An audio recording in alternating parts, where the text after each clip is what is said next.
Now we're here. Now we're here. Guess one of the batteries was out of place? Because all I did was opened it up. Was there anything on the screen before? Yeah. Guys, I got nothing. Now we're here. Holy. This morning, I tell you, I don't even know what to say. We got stories. Cookie, thank you very much for the tier 2, second tier 2 sub of the day. Same with Kimmers. Cookie with 59 months in a row. Almost at the 5-year mark. And Kimmers, thank you very much for the 38 months at tier 2 as well. I hope you guys are having a good Friday so far. Okay, we are all ready to stream now. Phew. We were actually saying as I was setting up stream, because things went so well, that we wouldn't actually stream today. Because things are gonna go wrong now. Hilarious. Hello, Andy. Oh, crazy Blood Oak. Well, hopefully they're getting that all fixed too. Also, one note real quick, just before we get started and stuff. We did fool around with the audio a bit and we took the noise gate off. So as we're doing stuff today, just kind of be aware that it might be loud sometimes. I don't know. You took a lot of things off. Oh, Sam says he took more than just the noise gate off. On the amplifier? The receiver. On the receiver. So yeah, let me know what you guys think of the audio today, because we had some people saying there was crackling and stuff happening recently. Hopefully that is fixed. All right, Friday, we made it. Kimmers, thanks for being first as well today. Eric, it's good to see you. Yes, we have a Omdog, a Samo here still with us until next Thursday. So get him into your life this weekend, because that'll be it after that. Going back up to work. Welcome in, yet it is. Oak is working and lurking hard today. But that's nice you get to do it at home. The leak and the holes in your ceiling are fixed. They came on Wednesday. Awesome. That's good news that they fixed it really quick as well. Alright, so what did we get up to this week? Since we saw you guys actually on Monday, because we had a bonus Lego stream, which was actually really fun. Other than that, we haven't done too much, I guess, the last 3 days or so. Just relaxing. Hello, Michael. What happened this morning when we went to go grocery shopping for a couple extra things from the store? Yeah, we couldn't leave the apartment building because somebody broke the remote control for the garage door to park underneath in the parkade. So you go drive up, and just the thing won't open, and then sure enough, I get out and it's completely demolished, the top kind of module that sits there. So that was interesting. So we had to order Uber Eats groceries from Walmart. I can't imagine people trying to actually go to work today or bring their kids to school, how crazy it would have been. Because that was at 7:30 in the morning, so kind of before the whole morning rush hour started. So that was really crazy. And then what else? An update on the hit and run thing from the car from last October in the parkade. Yeah, I got delivered a subpoena this week from the police because I have to be a witness now because the person's pleading not guilty to the dash cam footage that the cops have. So now I have to go to court just to get that settled. I was like, what the heck is going on here? It's soaked half of your couch. Do you have to get a new couch then? Gross. Hopefully it wasn't gross water. That's crazy. I'm telling you, Kimmers, I was shocked. Get a phone call from the police saying we're delivering a subpoena so that you can go to court as a witness for us and say what happened. But why would you plead not guilty when you're on dash cam video footage? That one, it boggles my mind. So May 31st, that's the date. Gotta go to court.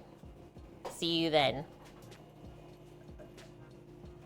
I am so ready for cheeseburgers today, boss man. I'm so excited. What else did I get up to? I've been still on the sourdough cookie sort of baking blitz, using up all the Discord. Yesterday, I made the white chocolate macadamia nut version that I said I was gonna make. Woo! Is that what you're actually getting right now? That's funny. So Sam's just pouring milk. I didn't assume that he was getting a cookie.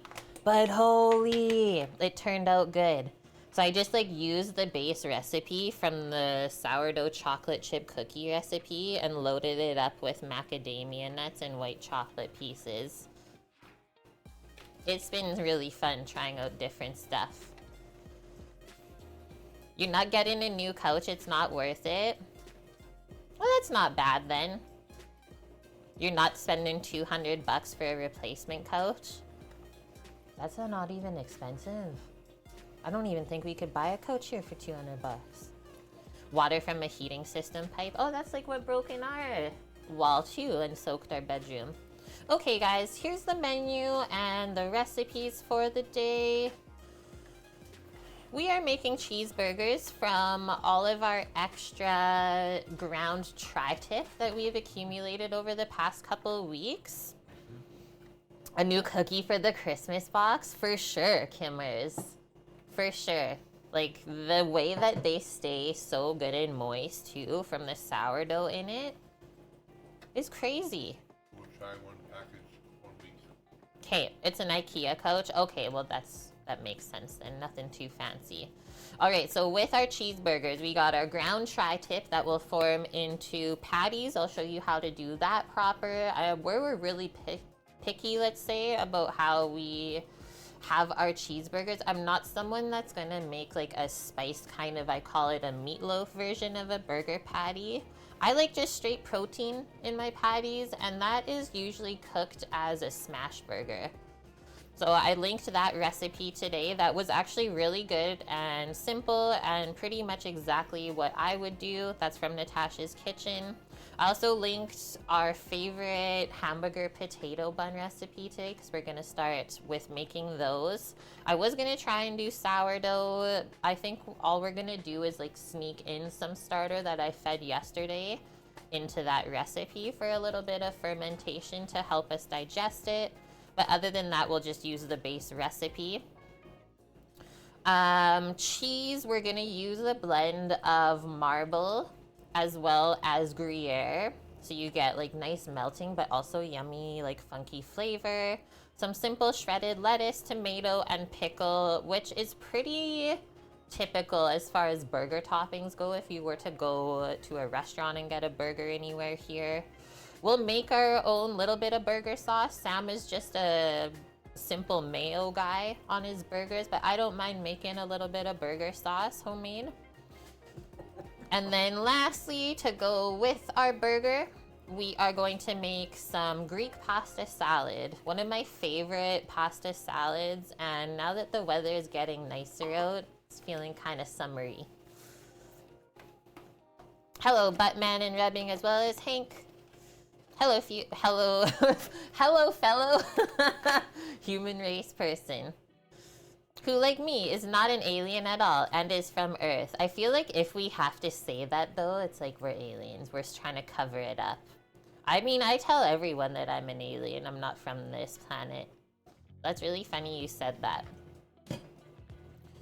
How's Mr. Jingles today? How's Torino? Nice, Torino. Have you seen where you parked your flying spaceship? Yeah. I wish that we had flying like vehicles already. That'd be so dang cool. Did I say the weather's getting nicer? It's 22 degrees and snowing. Scoots. Well, what? We had snow 2 days ago? Yeah. We had a crazy snowstorm like 2 days ago overnight and in the morning, but it melted within the day. I think we're in the clear now as far as no more snow in our lives. All right, so like I said, the first thing we'll do and kind of the longest process is always homemade bread, if that is on your menu. So we're gonna start by making the dough for the bun so it has time to proof. And I usually leave myself 3 hours total to make bread at home. And this bread is gonna have yeast in it, which is gonna help it rise quicker. If we just did a straight sourdough bun, it would probably take closer to 8 to 10 hours versus the 3 hours. Knowing like today I did not have time to do 8 to 10 hours worth of streams just to make buns, you know? You don't? I didn't want to take that amount of time today, no. Okay. You almost got 4 feet of snow in Manitoba in the last 36 hours. Is winter ever gonna end? Okay, so buns. We'll do the dough, and then I know it often will have to proof for almost 1 hour until it's doubled in size, and then we can divide it into our buns, which I think this recipe only makes 6. Nice and small if there's only a couple of people at home. And then we proof again, usually about 30 minutes or so until the buns are a little poofed up before they go into the oven to bake. And I'm just gonna check the temp and timing on the recipe, but pretty sure it's 350 Fahrenheit for about 20 minutes. Yep. Can you tell I've made these buns before? Oops. Okay, so 350 Fahrenheit for 15 to 20 minutes. We'll just use our instant read thermometer to temp them. If it's 195 Fahrenheit or higher, you know they're baked through. You got some everything bagel sourdough bread. It was pretty good. Yum. You're sitting there sweating. That is crazy, you guys. Like how different all of our weather is on any given day. Like for example, today when we woke up, it was minus 10 Celsius. And now by the time the afternoon comes, it's gonna be like plus 12 Celsius. Okay, going with the buns here, let me just finish my listeroo. Probably the next long process is gonna be making the pasta salad, so let's write down all of the things we need for that. Growing up, my mom would make this a lot in the summer. We'd always ask for it. It's a super easy recipe. She would often just use like a bottle of the Greek feta dressing that you can buy in the store, but we're gonna make our own dressing today. I think this, like, I love this pasta salad so much that I asked her to make it for like one of these camping trips. If you guys have heard of Girl Guides or Brownies or even Boy Scouts and stuff like that. So I was in that growing up. Like every kind of year in the summer, you go on a camping trip in the wilderness, learn to like build shelters and stuff. I definitely brought this pasta salad on my camping trip. So if you guys are down for camping, very good thing. Okay, so we gotta cook our pasta and cool it. Our veggies, cucumber, pepper, tomato.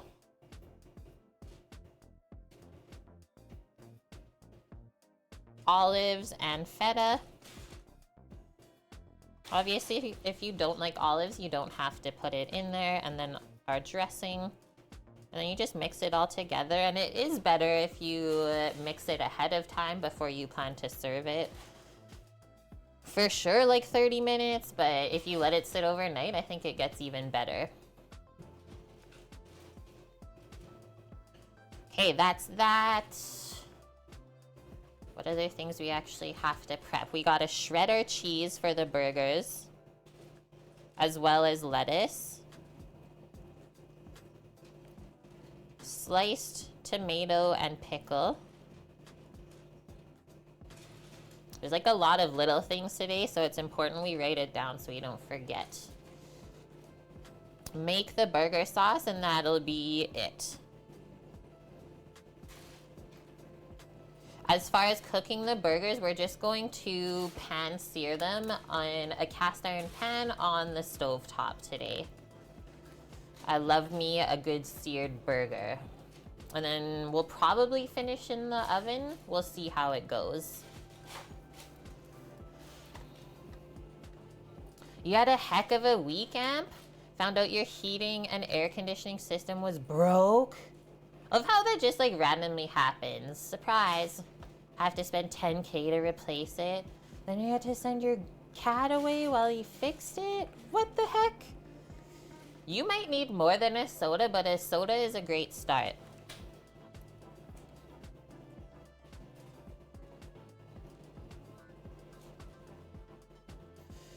You want me to beat him up? I read that and I hope that you're joking. Just judging by the lull. When will you make some margarine soy burgers? Animal fats will kill you. That's so funny because this week I literally said like I'm not buying any vegetable oil to fry our fries tomorrow on stream. I'm just gonna use all of the animal fats in the house and congregate them together. It's a congregation. Yeah, Amp needs a cheeseburger. Okay, and then one more note. So when Amp needs one after that week, for sure. Drone delivery coming your way. So going back to when Sam and myself, we were working together up north in the camps when we were cooking.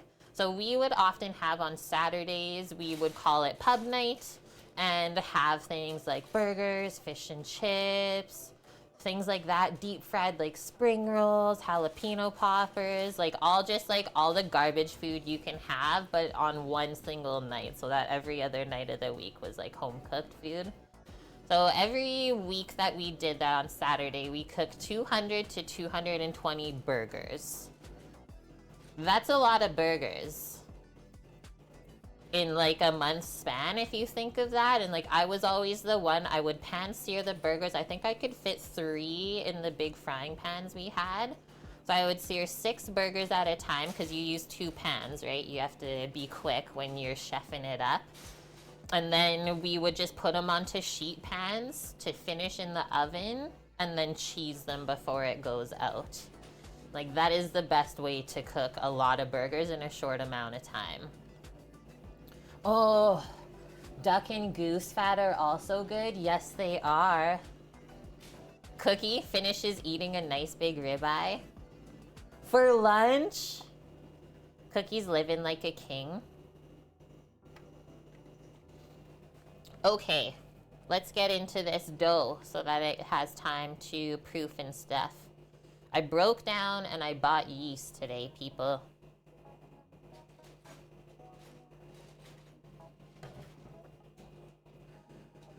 We'll set up the mixer and away we go. We will back this up for a second. Can you guys hear the background noise of the dishwasher? I am interested to know if you can or not. I don't know if we can plug this in just yet. We might need a scale. Let's just keep it on the side for now while we get all the other ingredients. You can't hear it? Oh, sweet then.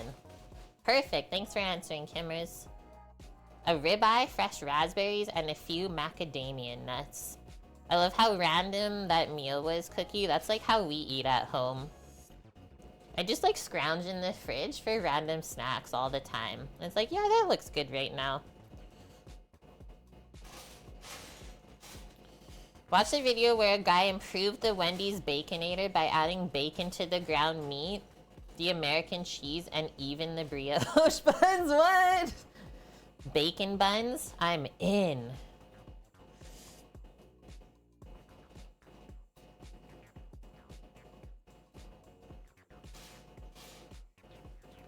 Okay, a couple kind of special ingredients of these burger buns is the potato flakes, like instant mashed potatoes, as well as the dried milk, which sometimes can be hard for people to find.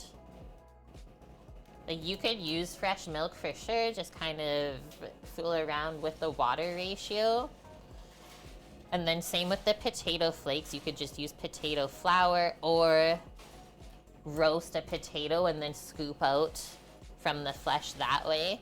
So just a couple notes if you guys can't find that stuff, but those 2 ingredients I feel make like some of the best buns ever.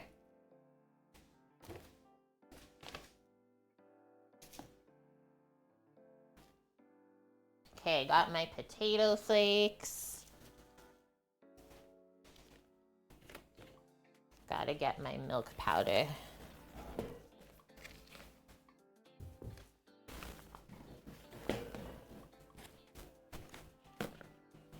Like, also 2 ingredients that I really don't use in the house other than for these things. Mickey, how's your week? Did you get your puppers today? Is there a fresh puppy in your household? Okay, so that's the potato flakes. I usually just buy them in bulk because it's cheaper. He's sleeping! Oh my god! And then that's the dried milk powder. It's usually skim dried milk is what we have for the brand here. But let's see what kind of water and yeast we need first. Yeah, usually that first day when you pick up a puppy, they're pretty tired out from just all the traveling and new experiences and stuff. I remember those times.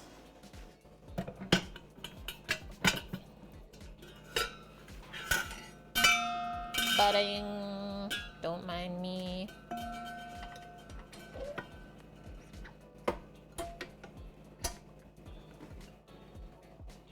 That's ready to roll. Get a scale. Couple containers. That.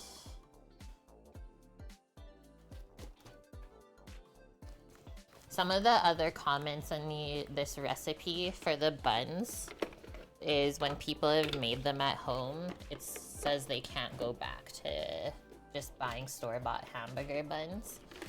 And just these little things in your life just make it a little bit better. Your older lab was asleep next to him. Are they best buds already? Or is he a little bit wary of him? Yeah, too bad Sam's not into cheeseburgers. Wait, what?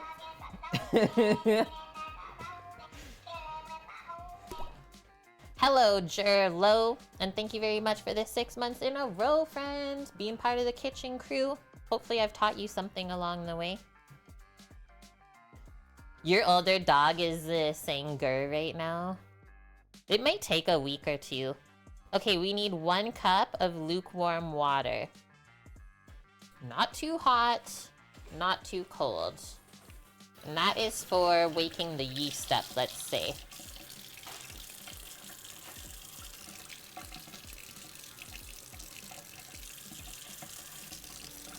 And then we're gonna pour that in the mixer just with the yeast.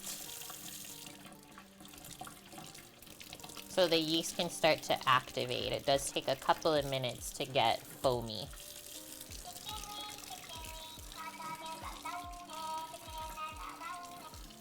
Greek! Thank you as well for this sub today.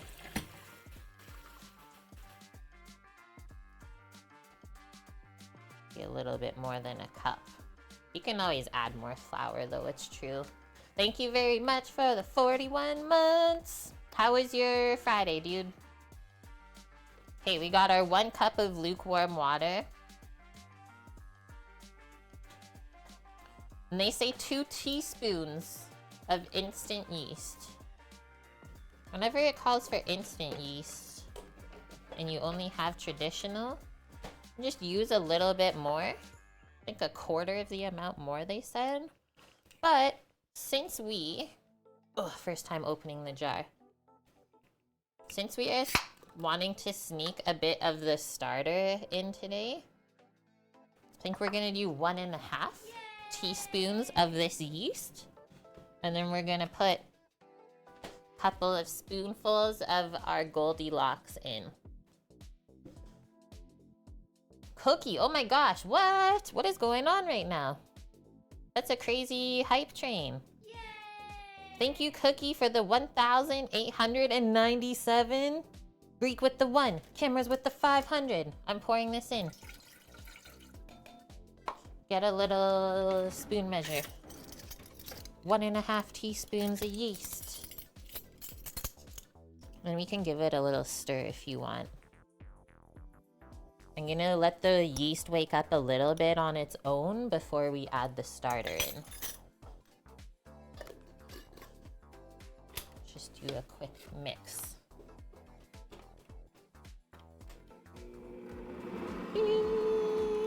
And you know your water's a good temp if the yeast starts to dissolve in there. That's it. Nothing too crazy. Now we'll let that sit as we scale the rest of the ingredients. This can go away.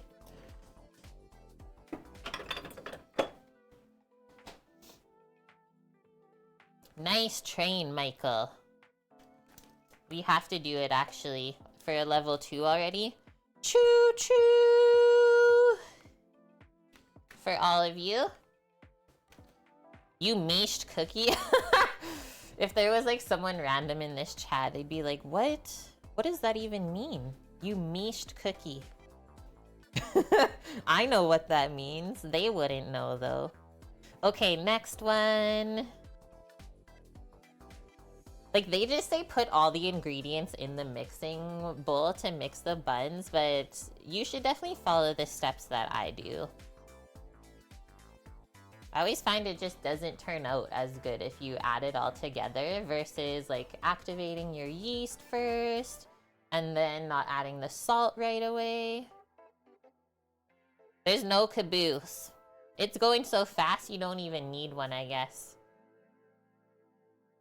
What do I need a sewing machine for? How about we change a goal to a monster pickup truck for Sam? That sounds crazy. We need a sewing machine to sew clothing. Because I'm not buying clothes anymore, I decided. Okay. We need 57 grams of softened butter. It's almost like a brioche dough, right? With the butter in there, there's just, I don't think, egg. That's the difference. If there was an egg in this, this would be really close to brioche. And then anytime we add dairy into baked goods, whether it's bread or like sweet things, it's gonna make it more soft and delicious. 57 grams, I feel like this is a little bit too much. 82, we'll just trim off of that.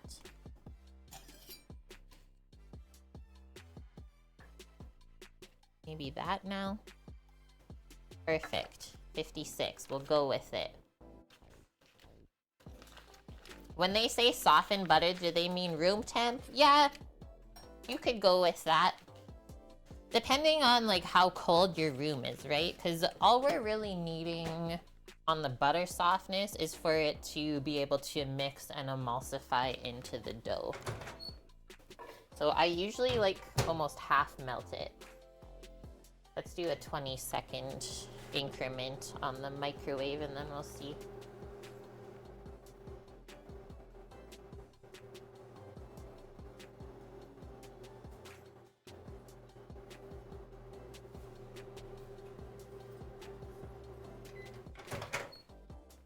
Okay, that was a pretty perfect. See how it's like half melted? And now as it sits there, it'll come back together as we weigh out everything else. Okay, can you guys see how the yeast is getting kind of bubbly over there? That is looking perfect. Isn't creating your own clothing like super complex? No, I used to before I started cooking professionally, and I want to get back into it because I was very good before at sewing my own clothes. I actually wanted to be a fashion designer, not a chef. But then I realized I don't think I wanted to be a fashion designer. So I think I made a good choice. Okay, next one. Let's measure out our flour. And we can put the potato flakes in on top of it. 360 grams. And that's just an all-purpose flour. Yeah, Sam said when he goes back up to work next time, and if I don't go with him, he wants me to make him a pair of shorts. With the sewing machine. Yeah, I wanted to be a fashion designer before being a professional cook. It's true. I went to 1 semester of university and I could not stand taking economics. I realized, yeah, doing the whole post-secondary part was probably not gonna bring me as much joy as I thought I would. So I said, instead of wasting money and time doing something that's not making me happy, I took a couple months off to kind of get my life back together, do some thinking, and I started working in a restaurant. Just like randomly, right? On a whim, I had 0 experience, and then 6 months after that, I went to culinary school. It would be crazy pressure. Well, yeah, my best friend is a fashion designer and she just moved back here. It's really crazy. I thought like the hospitality industry is pretty like cutthroat and stressful. Being a fashion designer is pretty bad. 43 grams of potato flakes. And this will add like really good structure, I would say, to the bread. I don't think this is measuring right. It seems like a lot. Yeah, the potato is gonna add starch. It's gonna help it like not fall apart when you eat the burger. That's why I really like this recipe. I suppose we could add the dried milk too to this. So we need 28 grams of dried milk. Yeah, fashion is really random, right? Whereas like everyone always needs to eat. So if I wanted, I could find a job anywhere cooking. I'm just really picky now.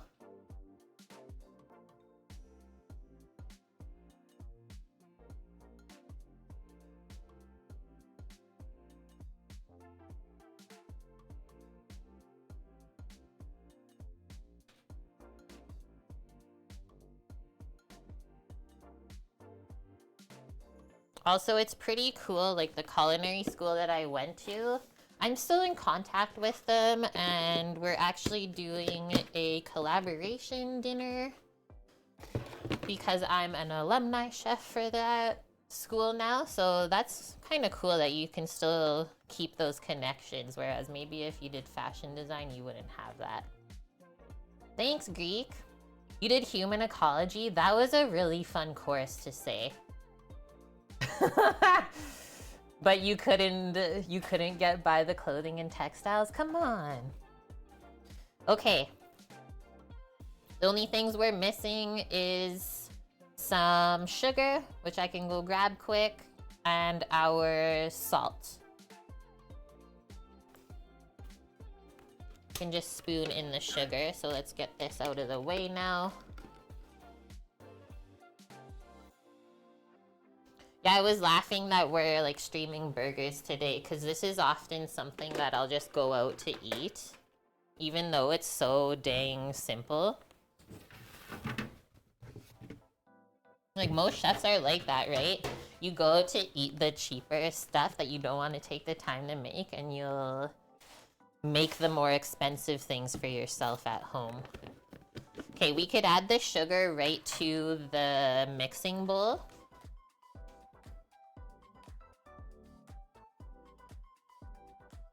They say 2 tablespoons of granulated sugar. I usually cut it back a little bit, like I'll do 1.5 tablespoons of sugar instead.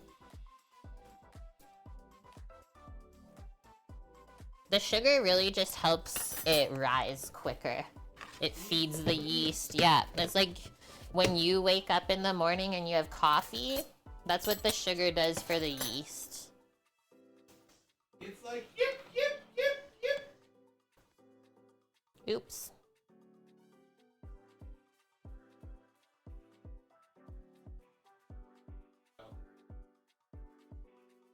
Very true. You found it, Samo? Good job. Okay, what do I want to do? I think we'll first mix in our starter. give it a little stir because it's a little bit cold too. So that's why we let this yeast bloom first before we added something cold to it and disturb the temperature.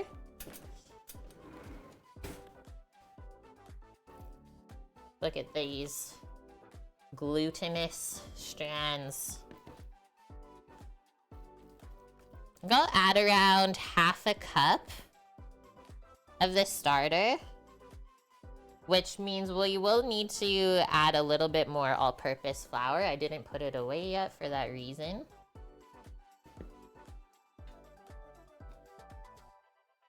Nice, I taught you something new then. You didn't know why you added sugar to bread? It's simply to feed the yeast. So then if we think back to what I'm using here, right, our sourdough starter that has the natural yeast in it, well, think of how much longer this would take to rise, right? We said that in the beginning of the stream. Is this what we're making today? It'll take about 3 hours. If I didn't use any yeast, it would take 8 to 10.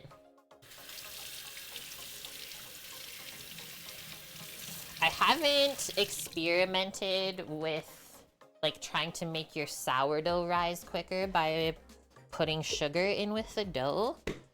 But for some reason, I don't think that would really work the same. I don't know. I'm definitely not the best baker out there. Still got lots to learn. Machines work better when you plug them in.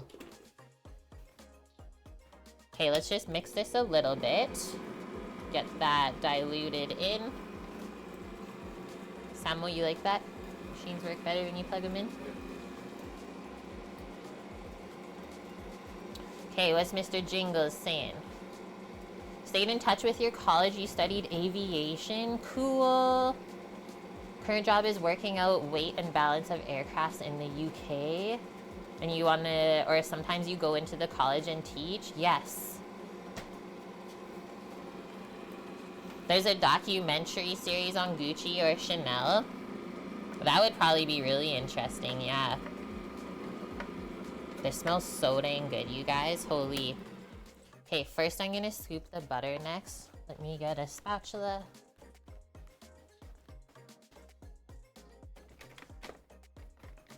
And then we'll do the rest of the dry ingredients, and it'll be around 10 minutes to mix that until it's nice and smooth.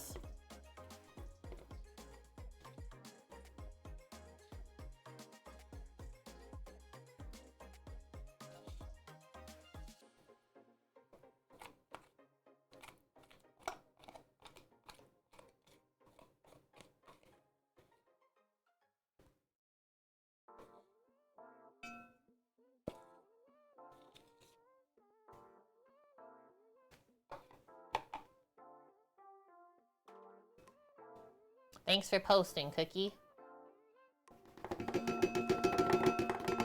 Okay, we got everything except the salt, which you really don't want to forget salt when you're making bread.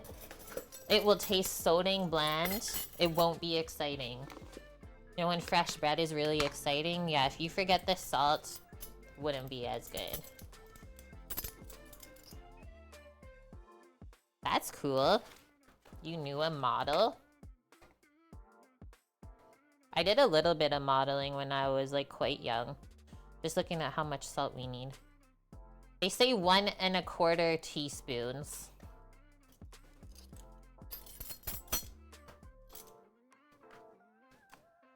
Holy Greek. 1 1/4. Okay, now we're good. So see how we didn't add the salt together with the yeast? And then let's just watch as this mixes at first to see how dry or even wet is gonna be. What the heck? Why is it so dry? We thought we were gonna have to add flour. I know, I just need to spread it out a bit. I don't know, guys. We might have to add more water. It's kind of crazy. I think we often do, though. I remember when we would make this recipe, I always add more water. Eee! Just drizzle it until it actually starts to mix.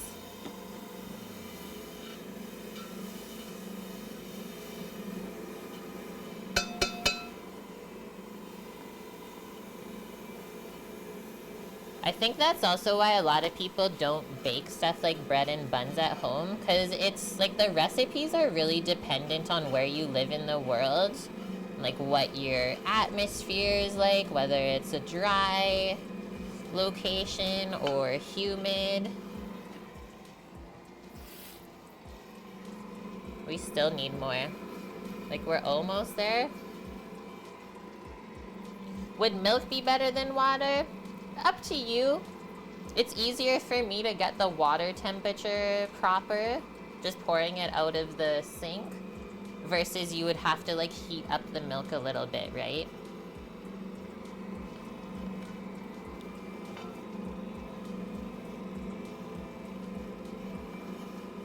That's looking better. You can also like move this.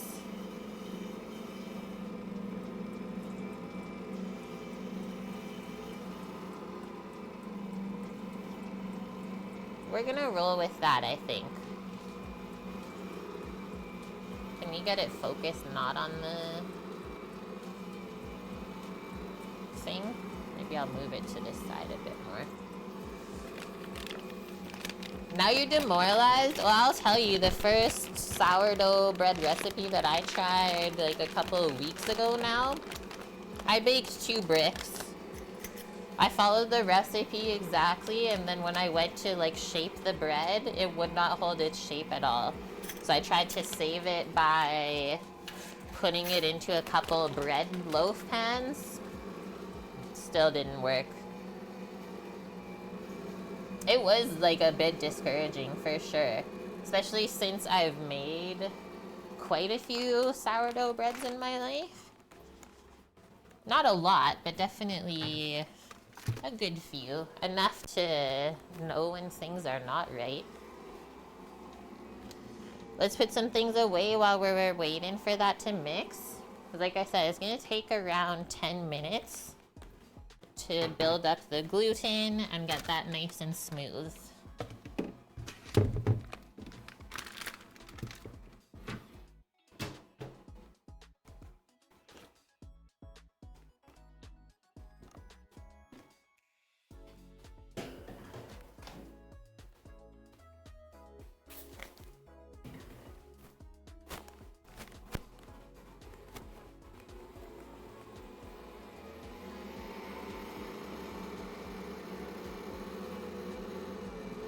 In Oregon, the food news is that In-N-Out is coming to a suburb of Portland.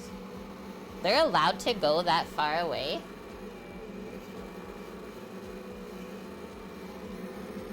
We might add a bit more water still. This little bit that's chilling in here that I left. It just looks a bit thick. A bit dense for my liking.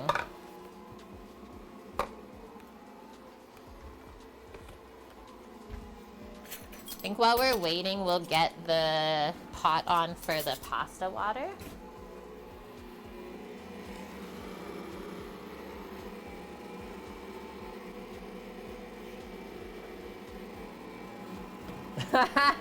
Greek, you talking about the fashion brands that are evil? Don't even get me started. TikTok is great if you want to go down those rabbit holes for that sort of stuff.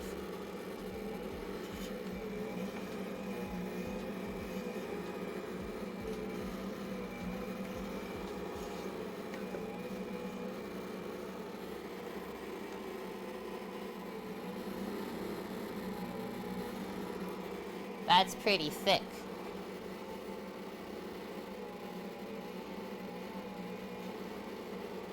Yeah, sounds like making a good cup of coffee. One small thing is off, and that's the difference between a perfect, like, floral, aromatic cup versus a sour one. I was waiting for you guys to say that. I didn't want to say the word. to see who actually knows what we're talking about. Balenciaga. I mean, they were in the news, so most people should know. Okay, let's go to medium pot. It's clean in the dishwasher.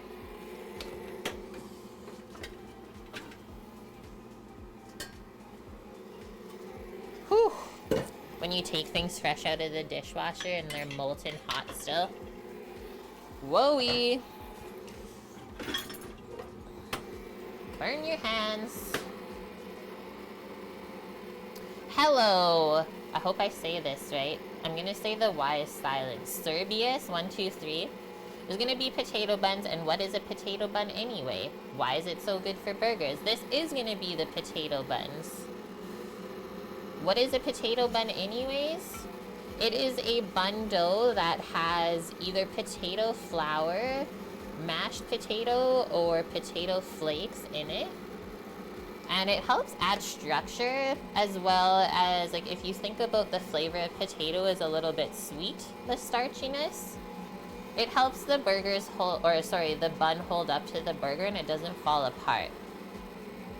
So it adds structure and flavor, let's say, are the two big ones.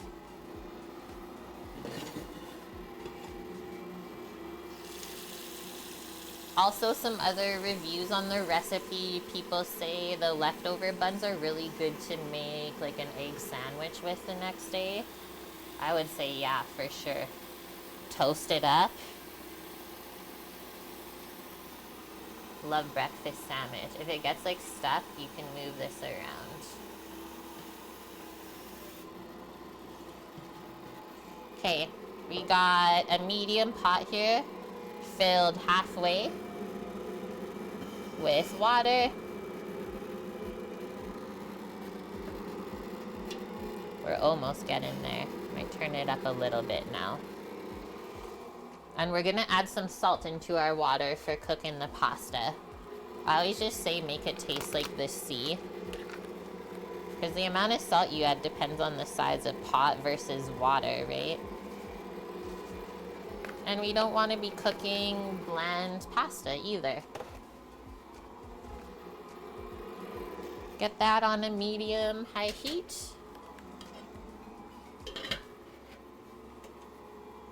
Boom. Gonna scrape off this backside.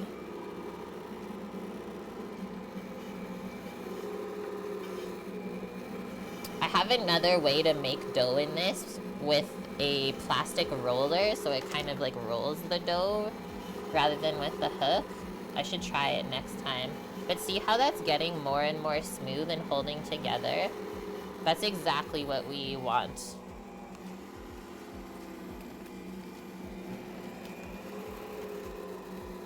Crispy potato buns. Seen recipes that turn potato chips into potato buns? Oh, do they just blitz up the chips? That's smart. What? Arrived to hear drop in the cat bag. What? I don't think I even said that, Von Buki.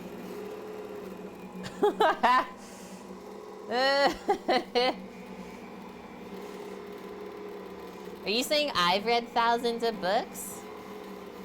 I actually read a lot when I was young, but not those sort of books, just kids' books.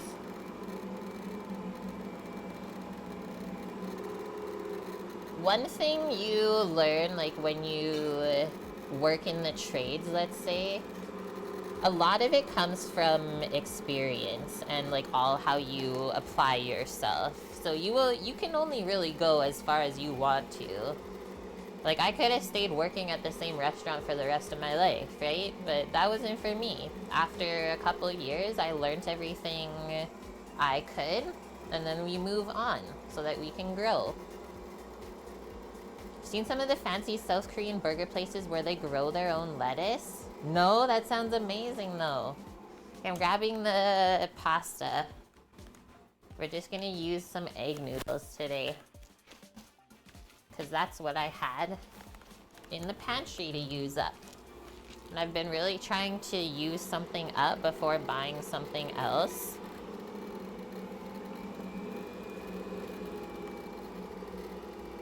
You're worried about your fish? You can't find him in the tank? Mickey, where would he have went?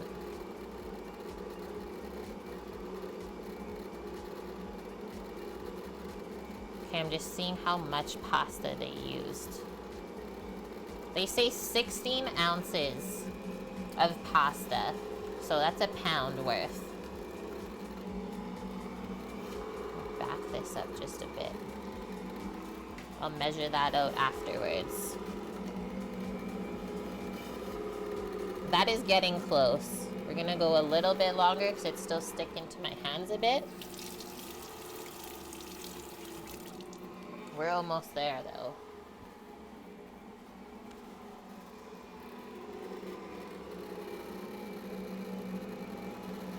Hi Val, how are you doing? Yes, for sure. Pop that, anything like cool food related or anything in life, pop that in Discord. I love checking it after stream. Jane Gregson's vegetable book, one of the few recipe times you'd peruse just for fun.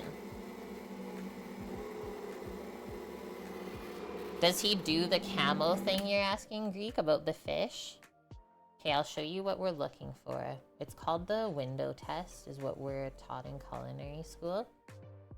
This is still a bit sticky, but I think we're pretty much there. So we're gonna take this piece of dough and we're gonna keep stretching it.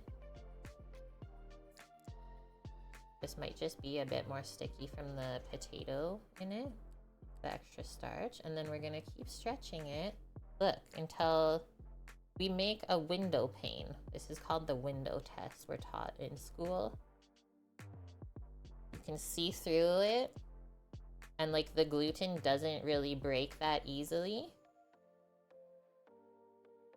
I think we'll go a couple more moments. Just to finish up. But that is pretty dang perfect. What do you think, Greek? Good to go? Probably good to go, honestly. Let's do it. Take this apart, unplug it. Oh, I have heard that, Mickey. That sometimes, like, guppies fight. I don't know.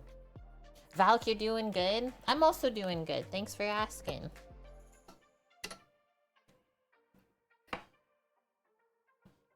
Been a bit of a crazy Friday start, but now we're on a roll.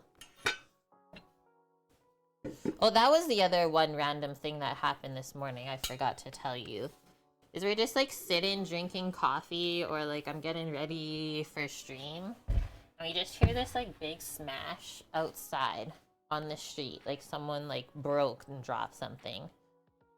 A flower planter is just broken sitting in the middle of the street, like as if someone threw it off their balcony. I don't think it was an accident of dropping it, because that would have split straight down with the lawn. Right. I think somebody threw it. Did someone throw it like at a car? I honestly have no idea. It was so weird, Greek. So then all morning since then, you just hear all the vehicles driving over the broken ceramic pot pieces. Bless you, Sam. Welcome to our neighborhood, Greg. Welcome to 95th and 113. Yeah. Shit's great.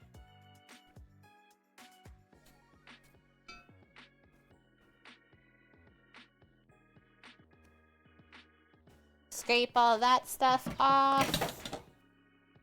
And then we're just gonna form it into like a loose dough ball. I usually don't care too much about getting it in a perfect ball and like lifting it out of here. I'll just use my spatula usually to bring it all together. Like that. And then just cover it either with a clean towel, or I like to use plastic so we can see through without letting the warm air out while it's proofing.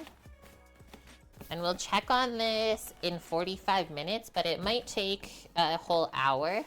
So kind of take a mental picture of how big that ball of dough is. It should be doubled in size after an hour or so.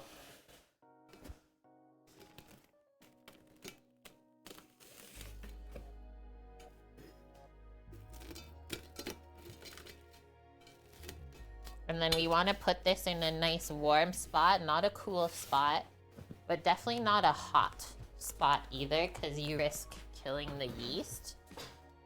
I don't think we really need the oven on yet, but since we have the pasta pot on the stovetop, it's kind of warm over there. I'm just gonna put it over on the side. That's often where I'll put my starter when I feed it.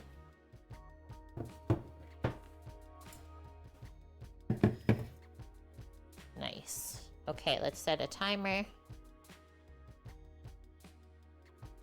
45 minutes. Okay, pasta next. We want to weigh it out because they said you need a pound of pasta noodles. My mom would often make this with bow ties. Bow tie pasta. This is still crooked. They said any kind of short noodle would work good, and I would say that's correct. Rotini could be a good one as well. I don't know if penne would be that good to make this, because it would be hard to eat with everything else, right?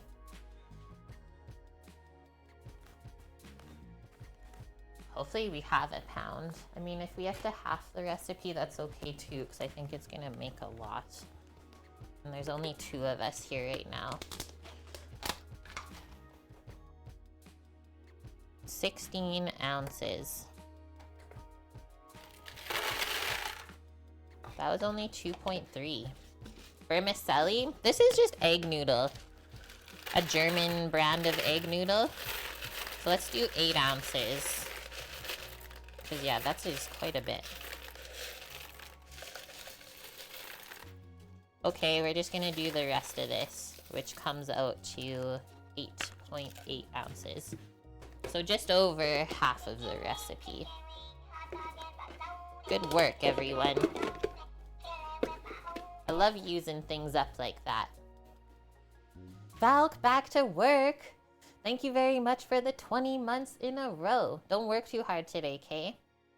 They say the more yellow the pasta, the lower quality it is.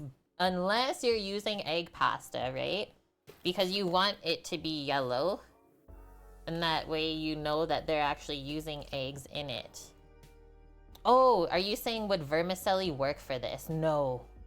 No, nothing like long noodle like that. So that's why they said like short pasta. Usually something like kind of curly that can hold in all the sauce and the veggies. And I think that one usually cooks in around 8 minutes. You definitely don't want to overcook your pasta when you're making a cold pasta salad. No mushy stuff allowed.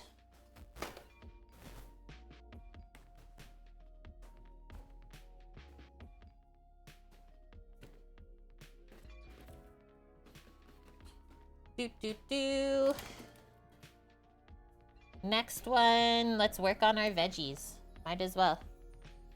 Cucumber, pepper, and tomato fresh.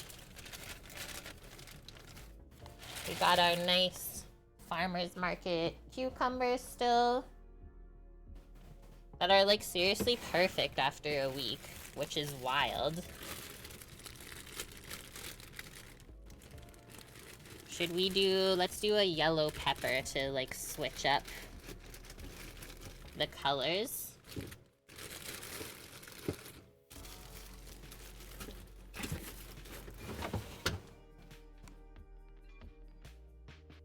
Should I do another pepper, guys? I have another smaller orange one. Oh, we really gotta make some fresh egg pasta coming up, Michael. It's been a while since I've done that on stream. I love making homemade pasta. Okay, there we go. We're getting all the awesome colors. Now this plate. These are all the older ones from the farmer's market, which is gonna taste so dang good in there. We might need a couple more of what we got today. Let's add those in. You always eat cucumber with the skin? Me too. This is a long English cucumber, and you can see it's really smooth. If this was just like a regular sort of field cucumber, they have all these little spikes on them, and that's often why people will peel them. But long English variety doesn't have that, so you can eat all the skin. And I'm definitely someone that doesn't like to peel things, so that's why I'll often buy it. Wash all of our stuff. We need more tomatoes. Well, the farmer's market's tomorrow morning. But I wasn't actually planning on going. I think we're okay. And thank you, Amp, for using your one... Ah! The lid's about to blow. Your one Prime Gaming sub. I know it says only 20 months, but that's a lie. You've been here way longer.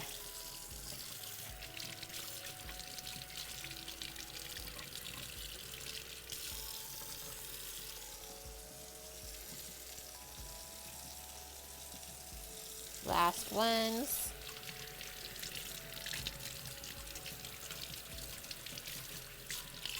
I've been eating Greek salads all week with Sam. Just been having it with some roasted chicken. So yummy.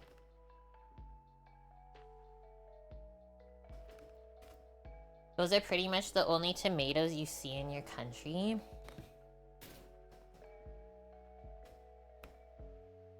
Okay, ready? I'm gonna go over to the stove a sec. Feta cheese? Yep. We got the sheep and goat feta. Drop this in, and then I'll just go grab a spoon so we can stir it. That was a lot of pasta for that amount of water.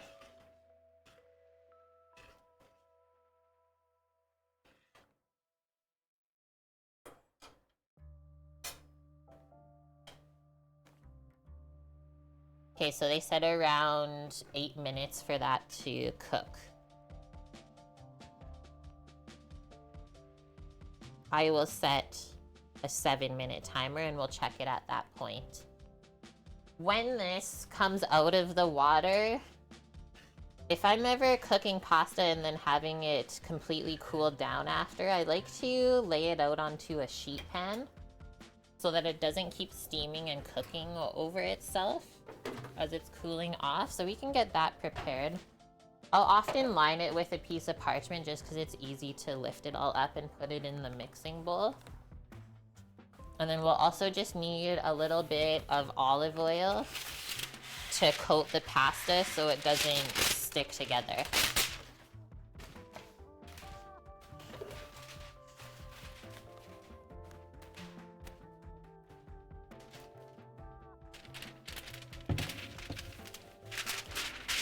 I always like to prepare that as the noodles are cooking. And I find egg noodles don't really stick together the same way that just a durum wheat pasta does. Really? Olives had to grow on you too? That's funny, because I helped olives grow on Sam as well. He did not eat them when I first met him, and now he really likes them. I don't know where Mish is, but this is a feta stream today. Let's also just get the mixing bowl that we're gonna be putting the salad all together in. This is gonna be pretty big, so I'm gonna go with a very large bowl.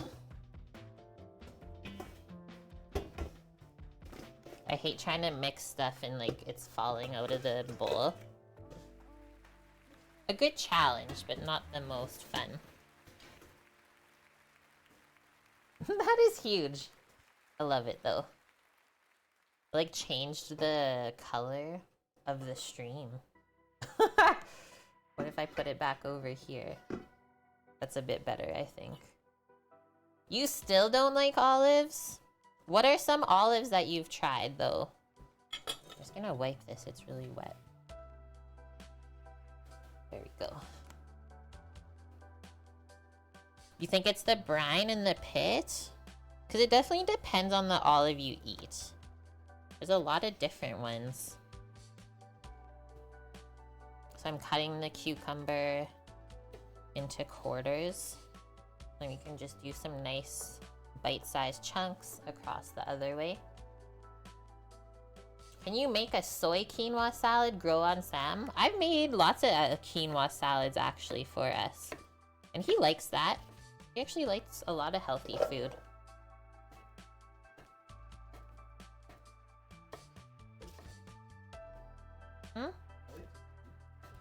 Tambo likes tabbouleh.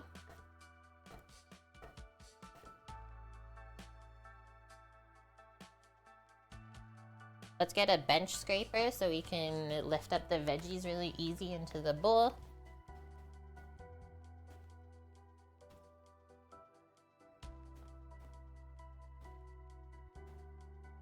Maybe I'll stir the pasta real quick again.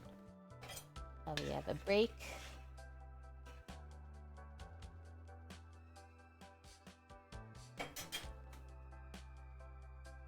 You cut cucumber the same way? I just find that's the easiest way to cut cucumber. And you get like a bit of everything, right? You get the skin, the flesh, and the seeds. And it's a cool shape. It's fun. I love olives too, Michael. I know I've said this before on stream. But I was the kid that got gifted cans of olives at the family Christmas get-togethers. We can use the tips of the pepper if it's nice. This one isn't. We'll get rid of that. And then I've just been making like a slit inside the pepper and just peeling out the seeds over the garbage. It doesn't really have a core in these long ones. I'll show you how it peels. Like you just take that and it peels all the seeds out with it. It's kind of cool. Like picking up pepper seeds is the bane of my existence.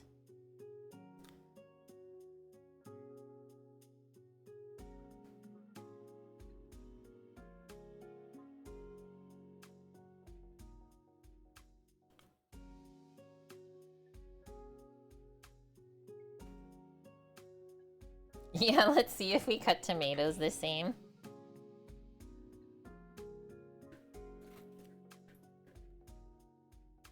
I actually know like lots of people from stream started cutting their veggies similar to how I do.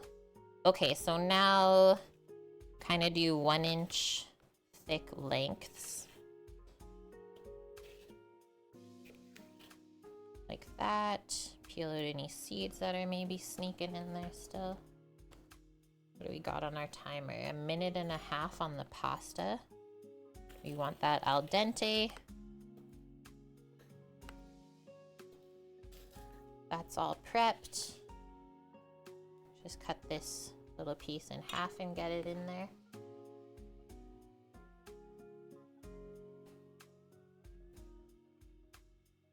Okay, so we're gonna make little like triangles sort of pieces like that. And whenever I'm cutting veggies for a salad like this, I try to keep them around the same size. So that when you eat the salad, you get a bite with a little bit of everything.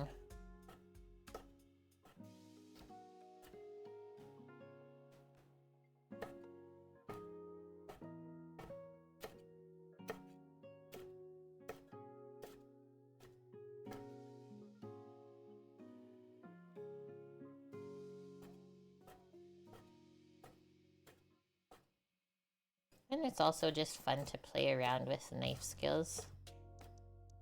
See how my knife is still always touching my index finger though? When we do these sort of cuts, we're still being safe. That's how I cut my tomatoes too. You'll see in a couple seconds here. timer is going off. Quickly sneak over to the stove. We'll try this because we're at 7 minutes instead of 8. Hopefully a-okay. By the looks of it, it's done.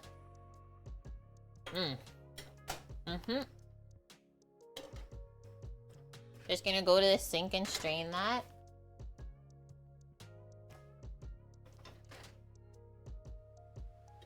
Could have maybe gone 1 minute less, but I think the egg noodles are a little bit more forgiving than just regular pasta. Steam it up.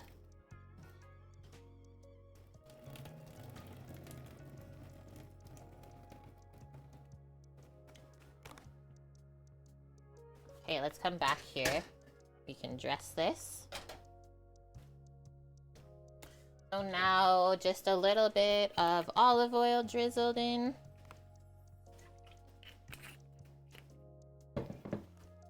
You can stir it. Usually I just give it a swirl like that. And then put that there.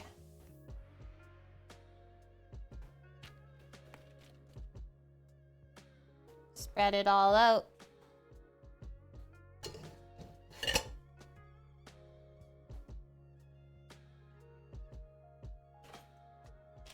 And that's gonna cool. And with it just being in one layer, it's not gonna go mushy on us. If you left that all piled up in the pot, it could go mushy. And salads like this they're pretty big on texture. You don't want everything to just be mushy, right?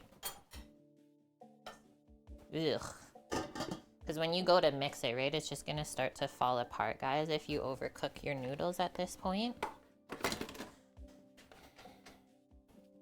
I'm gonna just put a trivet under so we get airflow underneath the sheet pan too. We're just gonna leave it back there while we keep doing our other stuff. Pasta, cooked, complete. We're working on the cucumbers, peppers, and tomatoes. Next we'll do the olives and the feta. Everyone have a quick sip of water.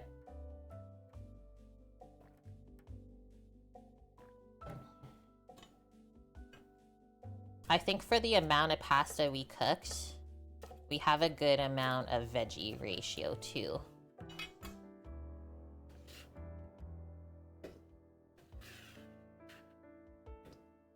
I don't cut my veggies too small for this, just so that it can stay in the fridge for, let's say, up to 4 days without the veggies going weird and slimy because they've been cut too small. So these small tomatoes, we're just gonna quarter. And I will say, grape tomatoes or cherry tomatoes in a Greek pasta salad adds some nice sweetness. I find like the smaller tomatoes in a regular grocery store taste better than some of the larger varieties of tomato. And honestly now, like the price versus farmer's market to grocery store is not far off from what we've spent. Because I think of how long this produce lasted in the fridge when we went to the farmer's market last week. Like everything is still perfect. We cut veggies the same way too? Wait, so then I want to ask, are you left-handed? Because that'd be crazy.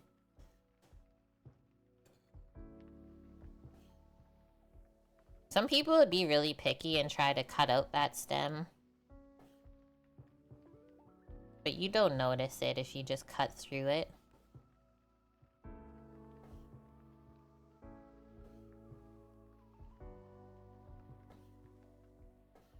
Right-handed you are?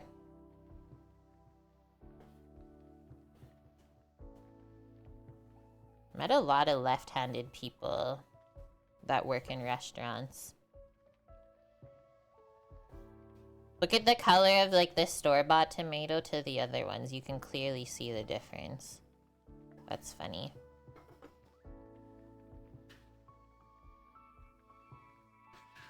into the bowl.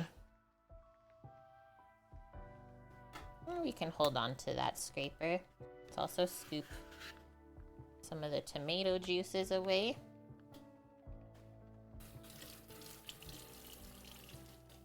Wiperoo.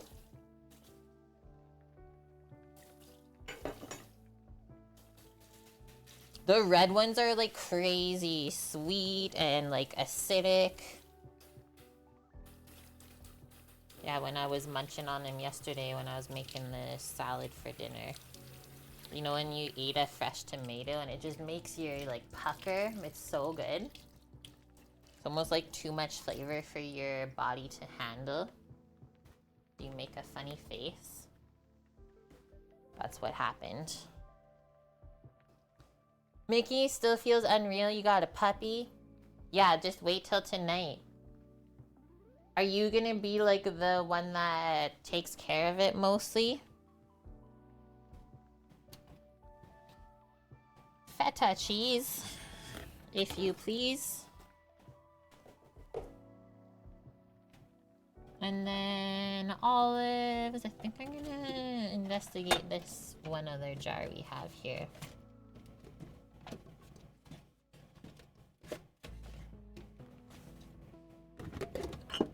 I don't have Kalamata olives, guys, so don't hate on me for that today.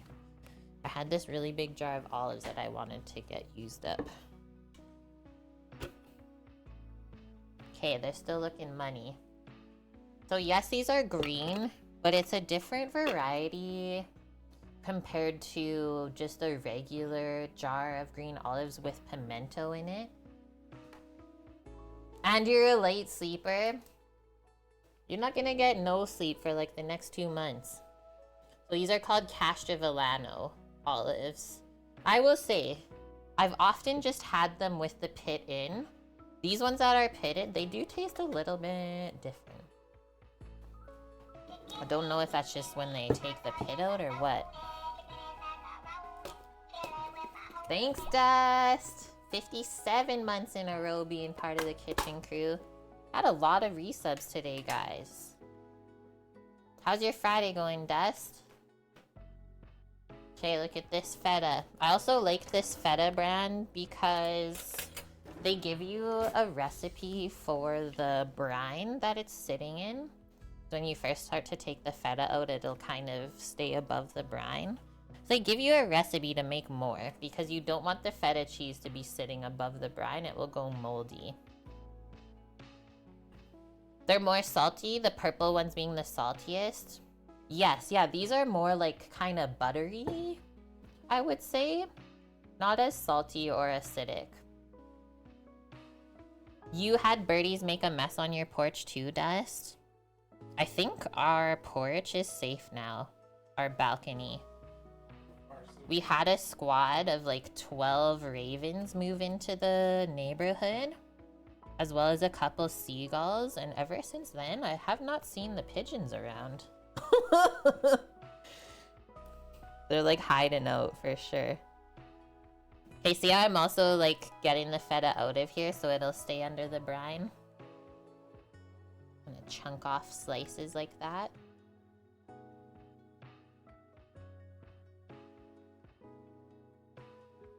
Nope, we're not making blue cheese in this bucket. It's true, Michael. Some cheeses, the mold is supposed to be there. This is not the case. That looks great, I think. Look at all that. Maybe a bit more, honestly. For good measure for Mish. Because there's a lot of pasta. Yeah, this last chunk. It had to happen.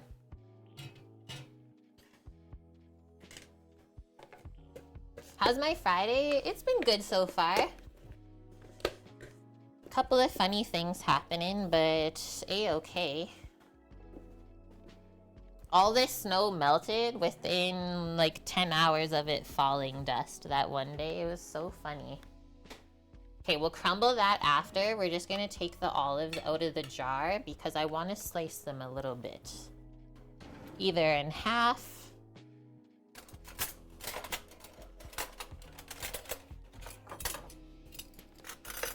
Or just make actual slices. I'm looking for a little slotted spoon. There it is.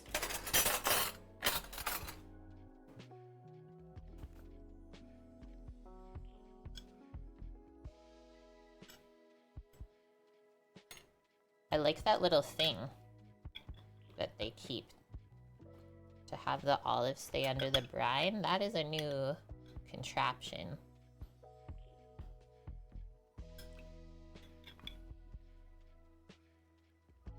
Need to try one.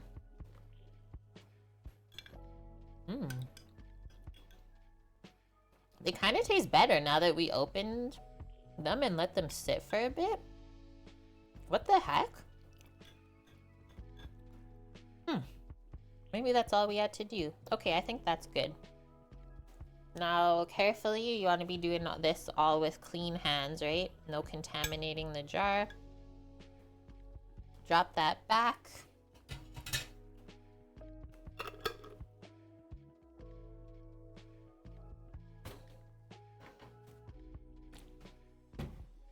Oh, another thing I actually did this week, guys. I went to just online an information session for the truck driving program that they have in our province for class 1. I have a couple more things to do through my application. It seems a pretty actually like competitive program though, because I didn't know that they only pick 12 people per city. Makes sense though, like you can't have everyone go through. Yeah, I didn't know that part, Dust. I was like, wow, that's crazy. But as far as all the other things, I know I'll be good. Because I know that I already passed the 50-pound physical test that you need to go through the program. I know I can pass a drug, alcohol, no problem. And I got a clean driving record. So I just have to have an interview with the program advisor, and that's pretty much it. By mid-May, they want to have all of the girls picked. Oh, and this was funny. During the information session, at the end of these things, like you always ask questions, right? Whether it's on Teams or Zoom. Yeah, there was dudes in there watching the info session for a women's only program. So we all could just kind of like laughed at him. She's like, just so you know, like she was super polite about it. G Jinxer, thanks for the follow. But yeah, they said if you do this program and get it accepted, it's a 9-week program in the summer. Monday to Saturday, 9 hours a day, but it'll be worth like $20,000 worth of schooling. Which I think like in this world and economy, definitely take advantage of that. Your goose is thoroughly cooked. Does that mean you're done for the day, Oak Oak? 9 a.m. till 9:30 p.m. But you're not working this weekend now, right? Now you're free.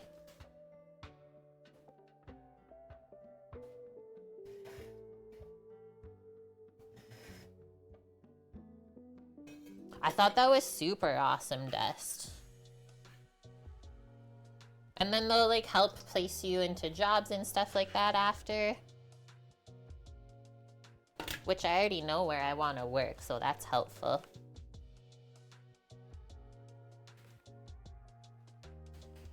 It's never too late to learn something new in your life. All right, let's crumble up our feta.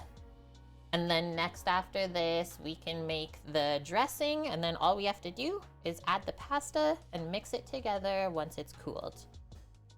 I know where I want to work. Yeah, I want to work at the mine where Sam works. Because it is like so young. The mine is still so early in the building process. But it's a great time to get your foot in the door.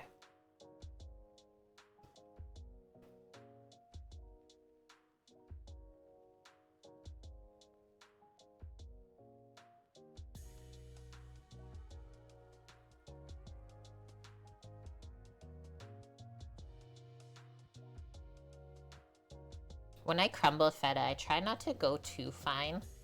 Especially if you're gonna be mixing it into something, right? Because it's gonna fall apart even more. Nice, Mickey. Yeah, it feels like Saturday because you didn't work today.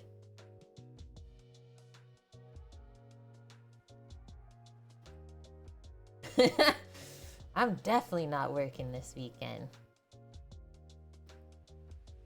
Oh no, I hate being thrown under the bus at work. Especially if the coworker like doesn't give a heck about it.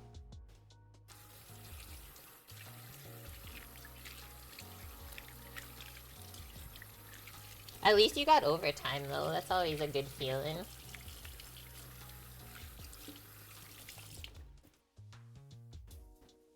I don't know if I have room in the fridge to put this big bowl. That's a nay-nay. Let's just put it to the side over here. I'm gonna try the pasta, see how it's cooling. It's almost cool. So we can almost mix that.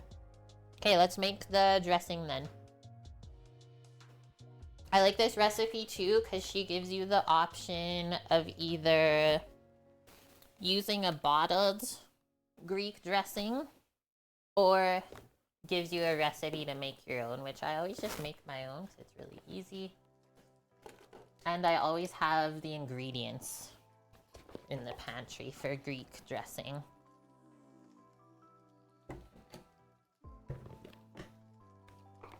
Oil, vinegar, garlic, oregano is what I usually do. Red wine vinegar is what I like for Greek dressings, and often you will see that in the recipes.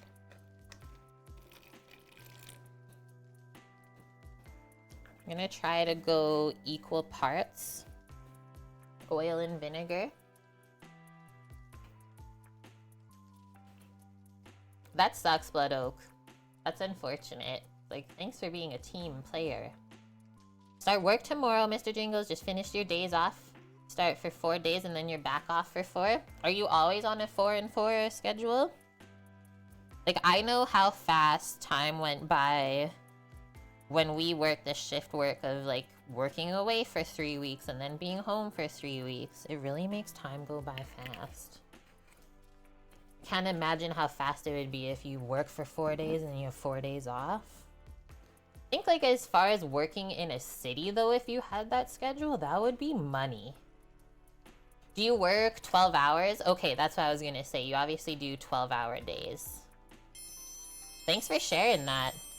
Okay, so red wine vinegar and olive oil if I hold it up. Okay, maybe I have a little bit more olive oil than vinegar, but that's okay. We don't want it too acidic anyways.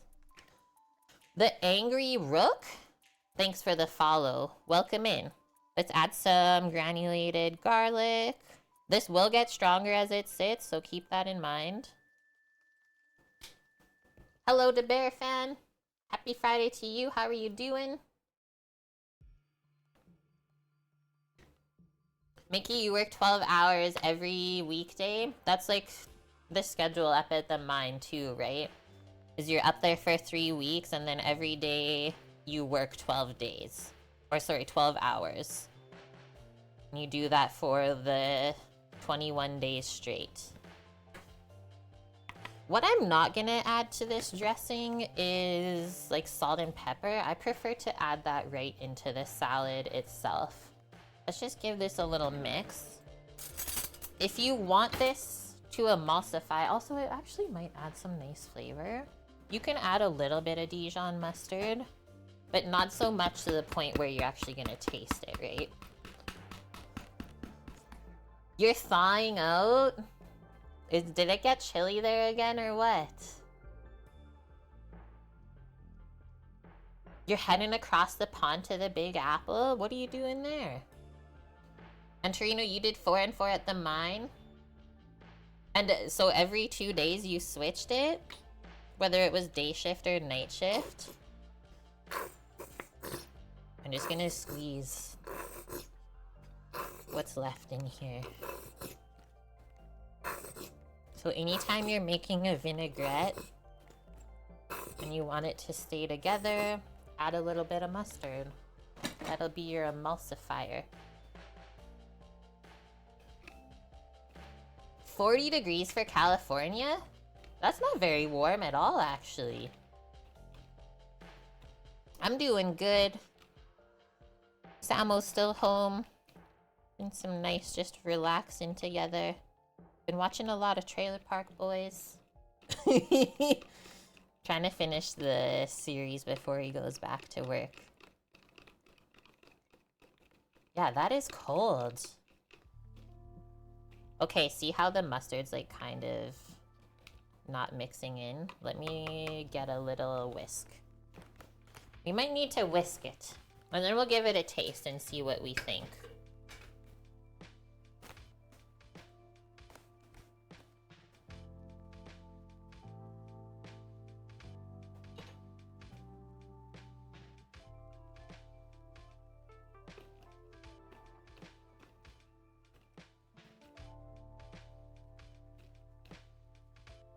You've never seen Trailer Park Boys, Dust? All of the seasons are on the Canadian Netflix, right? Because it's based out of Canada, in Nova Scotia. But oh my goodness. It was Once Upon a Time aired on the Showcase channel. So if you think back to like when you were young, or if you were like kind of a partier or stayed up late, that would be the show that would be on the Showcase channel. Like, if you come home from the bar, having a little bit of munchies before you go to bed, that's what would be on at that time. So that's how I think I discovered the show. That tastes good. I don't think it's too garlicky or anything like that, and like we can always add more once it's mixed together. Definitely Greek salad-esque, though. What, Crimson? Consider yourself fortunate. As far as, like, being a Canadian goes, I think every Canadian needs to watch Trailer Park Boys.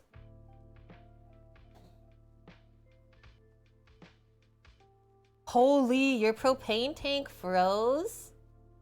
That's how rainy and cold it was in California? What? I don't think I remember that show called The L Word.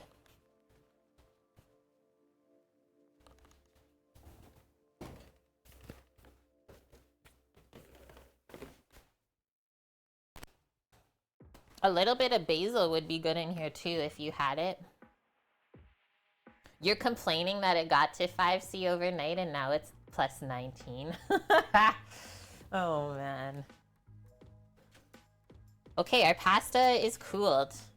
We're so good. This is how I usually do it. This is why we put the parchment paper underneath. Pick up all the edges, make like a parchment paper taco. Parchment taco. Put it into the bowl. We might just save that sheet pan to bake the buns on. Is that fusilli? It's actually egg noodles that I had in the pantry to use up. That's gonna be good together. Okay. This stuff does not want to stay mixed together.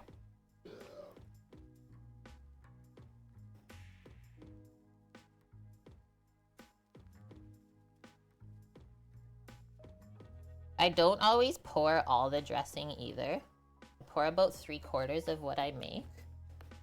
I am gonna add some salt and pepper before we mix it. Just a bit, and then we'll taste it. And yeah, if you had Kalamata olives or even just canned black olives at home, by all means, you use what you like. Over these past, what, 6.5 almost years, we definitely learned that recipes are just guidelines. At the end of the day, you have to enjoy what you are eating.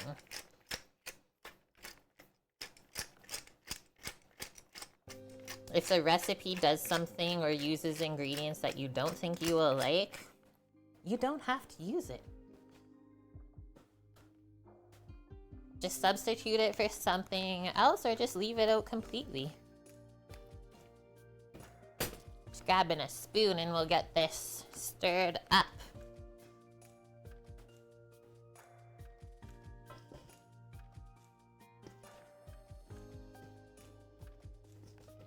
And some people make it creamy.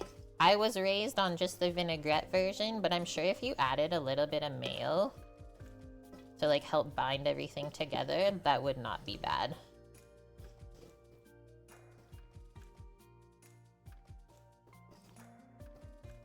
So if your pasta is falling apart at this point while you're mixing it, you probably overcooked it. You should be able to mix the whole salad together without the noodles going mushy. That looks like a good ratio of everything though, hey? Let's get a spoon. My mouth is watering. Yeah, some of the recipes when I was looking online, Crimson, the dressings had like some mayo in it. Like I said, I wasn't raised on that. Let's see. There is white dove.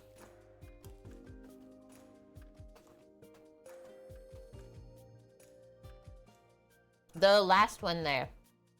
The olives are so good.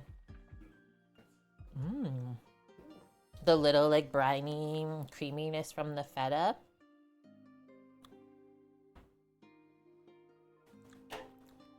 Trying to decide if it needs more dressing, which you can also decide like it's not sopping dressing underneath. I think the noodles do a good way of soaking up a lot of this. So I'm just gonna pour the rest of the dressing and maybe a little bit more salt. And that's pretty much it. All the veggies and stuff taste super good and fresh.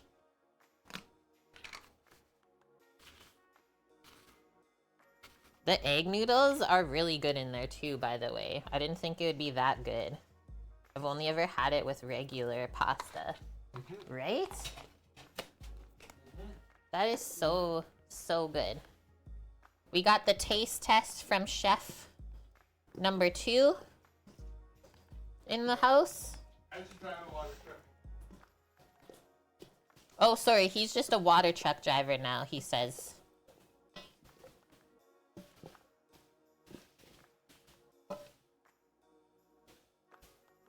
They say, hey, Samo. Hey. Hey, hey. Okay, one more taste. Then we'll put it away.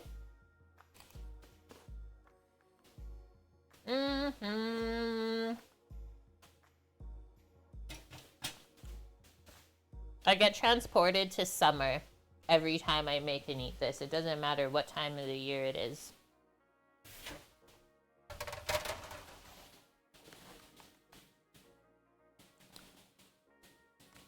I think I can fit that bowl in. Let me do some shimmying. We will. Let's take out our burger meat next. Would you guys make this pasta salad now that you've seen it? I would suggest a yeah. Holy! He's going right for it. Hi, pal. Good to see you. It is good to have as a snack while you're waiting for stuff, too. Yeah. You need a spoonie? Yes, please.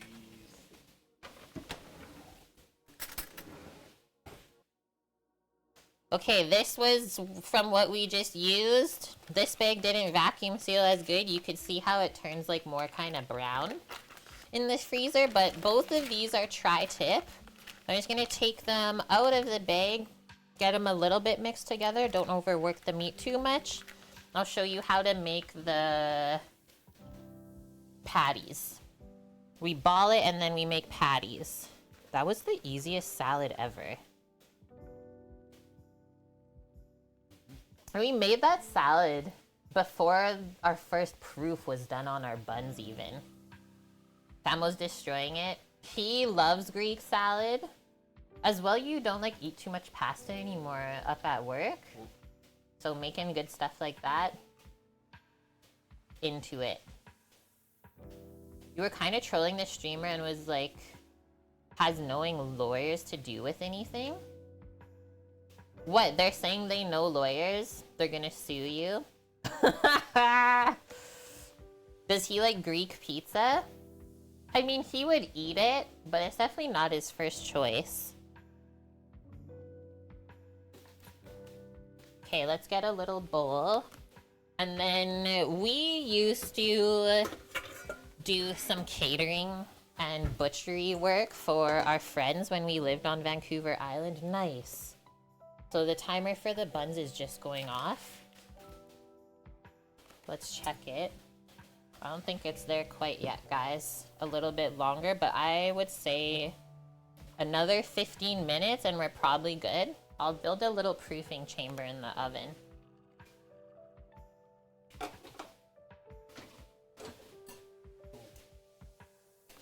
Okay, so back to what I was saying. We used to do catering, so we have like kind of some fancy burger things, like a burger press, as well as patty paper. And that's what we're gonna use today. I can scroll up, it's all good.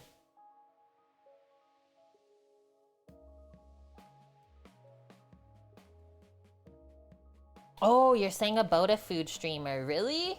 What? Hi, little Mama Silva. How was your Friday, little mama? Did you do an awesome lunch special today?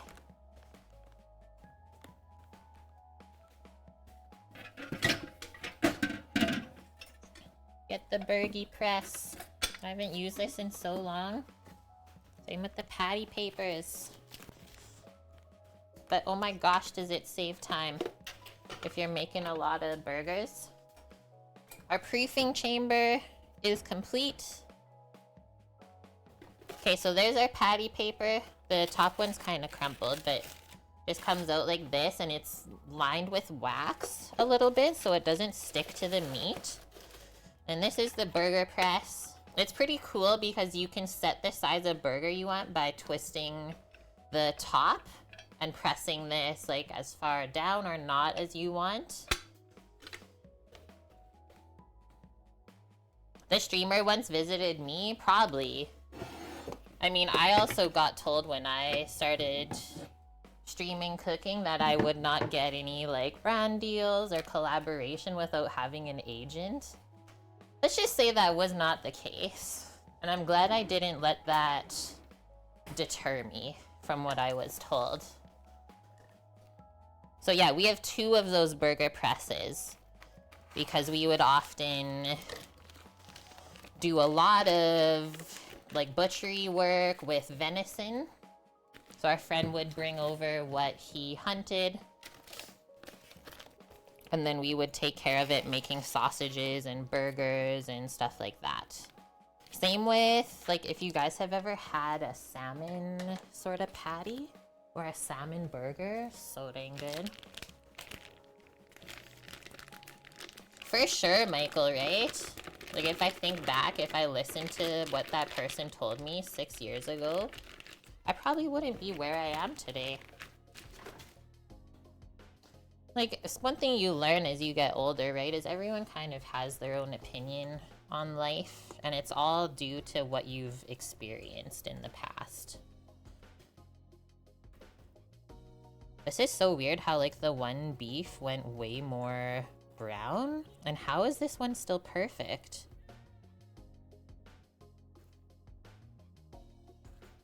It's kind of like freaking me out, guys. And so we fresh ground all this meat on stream from a cut of beef called tri-tip, which is actually quite marbled if you get a good quality one.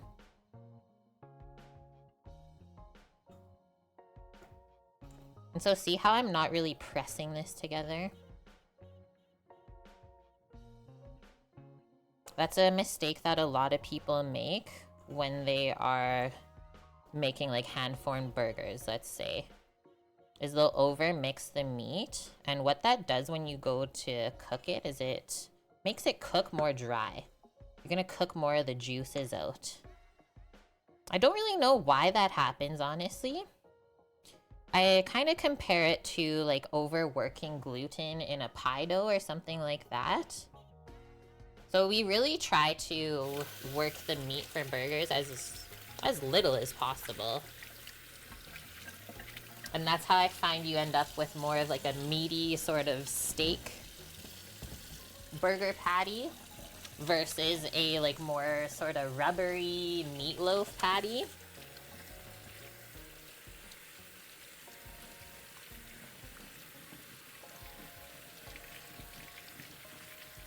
It's going okay, little mama? Oh no, got sent home early? Well, at least your business partner cares about your physical and mental health, that they'll send you home early. Sometimes you're not as lucky with who you work with. Good for fajitas? Heck yeah. Heck yeah, Bob. You like your burgers well done? Yeah, a lot of people like their burgers different ways, right? In Canada, it is the law to have all your burgers cooked through. Like, we actually almost got in trouble once when we worked at a craft brewery and like we brought in fresh ground meat every day. And sometimes we would cook the burgers medium for some people that knew that we would do it. Yeah, you can get in big trouble if you do that. So yeah, it was pretty cool when we went to the USA and realized that you can order your burger like medium rare. That doesn't exist in Canada. I am going to, how do I want to do this? I don't want to get my cutting board gross, so I think I'll just get this tray to put under everything. We'll lay the patty paper on it. This is my like cafeteria tray, my Cook with Kate branded tray. So we're gonna lay out all of our papers to put the patties on. We want the patties to all be around the same size. What the heck? Someone snuck in some parchment pieces. Sneaky sneakers. Yeah, you can't order the burger that will still be mooing. Not a thing. And I'm sure if you even like tried to ask, they would be confused as to what you were asking. Which is kind of funny. So in restaurants, you would use a scale to weigh out your patties. A lot of places will use like 5-ounce patties. And then usually when you cook the 5-ounce patty, you lose like close to an ounce worth of juices and fat from the burger. So you end up with a 4-ounce patty. I'm gonna go like that. Just try and keep everything looking the same. Greek. Yeah, the 420 celebration in Vancouver is usually insane. So this is all I'm doing. It's just like lightly balling the meat so it stays together, but we're not packing it down super hard. Your business partner is a young under 30s English lady? Nice. That's cool.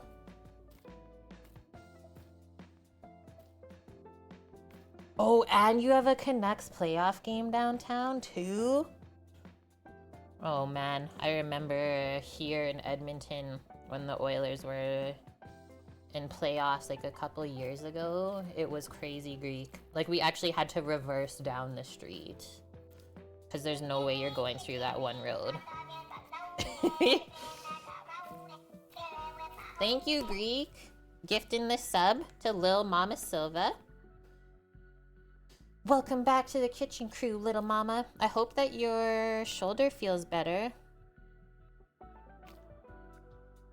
What are we gonna get from this? I think that one's a bit small.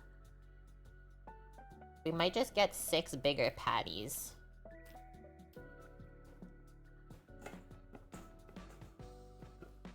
It might actually be perfect.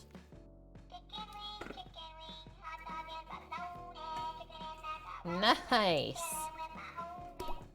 Do you want me to beat him up? Thank you, my friend. Subscribing to the kitchen crew. You can't be the only not sub. I mean, we like everyone here. I always just say, you don't have to support us monetarily. If that's the case, just you guys being here, spending time with us. That's really what we like the most. Okay, check this out. Burguesa restaurant. I'm just gonna wash my hands up real quick. And then we're gonna put a piece of paper on top. Then we can smash it. And then I think we can form our buns next.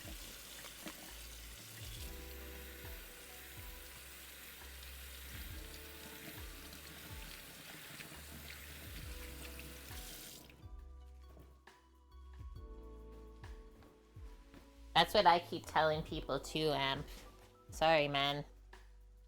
I'm broke, right? It's like, I can't support you. I can barely even support myself.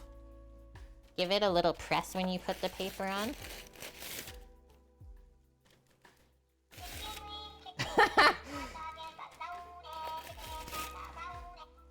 Greek! Thank you. Greek supporting, pal. He's got you. Thanks for gifting the sub to Paloozer. Yes! Good idea. Yeah, just say heck it and go camping. Not even be around the city. You're broke after Puppo? You, like, have a kid now to take care of, Mickey. Your dad life. Okay, I think we have to make this a bit bigger. So how you do it, just put it flat, and then we just twist this part up a bit.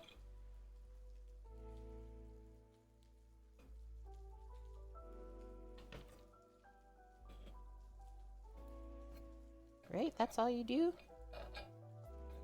Oh yeah, you twist that to the point, and then you twist it up. That's a bit confusing for someone's brain. Okay, I'm gonna say like there is good. And if you're unsure, guys, just do a one test. One test press, here we go. We want it pretty flat. Get your burger ball centered as best as you can. We just press that. Oh, it might be perfect, actually. Nice and hard. Oh, oh. Hello, beautiful. It's seriously the greatest thing ever. Like, you can just put it in the dishwasher. You had a problem there with an event where they served wild-born venison and people got sick because they didn't cook it enough? Yeah, that's a risky one for sure.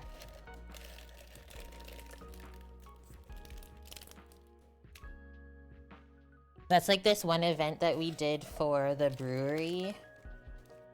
Our chef at the time thought it would be smart to serve beef tartare in the middle of summer.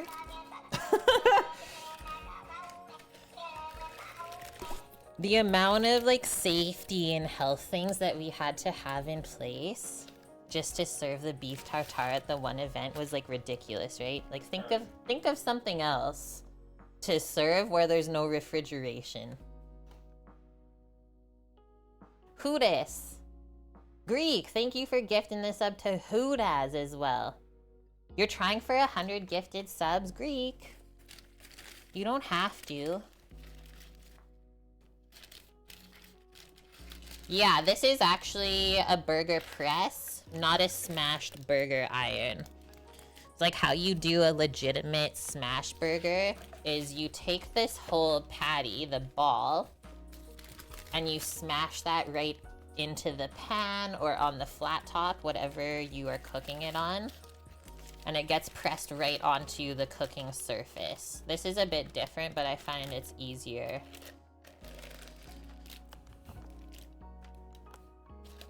not as scary. Especially if I just have a frying pan at home, it kind of sucks to try and smash burgers. If I had a flat top, no problem. Greek is a sweetheart. Greek's been with us since like almost the beginning. Okay, that gets washed.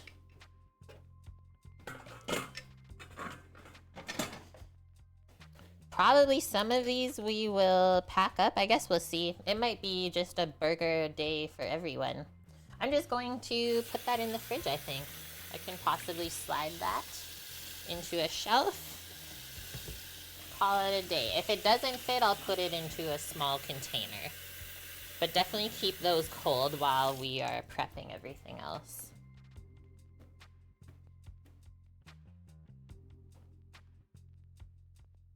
Smash it right in the slow cooker. Shucks. If you like gray beef, I guess. It's true, Greek. Yeah, if I don't go up north. I emailed the lady again. Asked her what's going on. If I don't get an answer, though, I feel like she got let go. She said that they were redoing the department.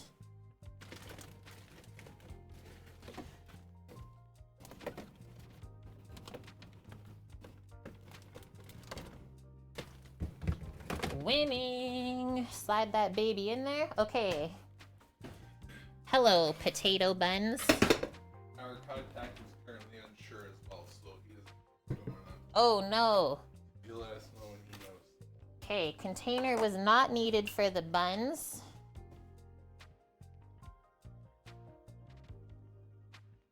Yes. Come get water whenever you want. Well, I'm not using water to form the buns. I'm just trying to ask you for a minute of your space. I'm asking for you here. You want me to clear the sink is what you're asking. There you go, Sambo. Okay. That looks pretty close to being doubled in size. Really good. Nice and smooth. So now we're gonna divide this into 6 even pieces.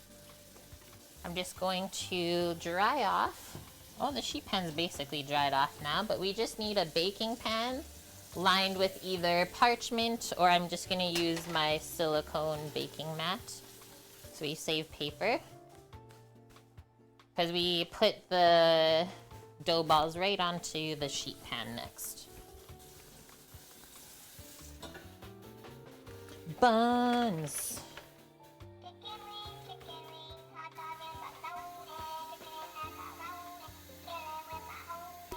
How long has it risen? This is the 1 hour mark. Thank you, Greek, gifting the sub to Shecht. Let's get a bench scraper again. Jack, don't get wrecked. Yeah.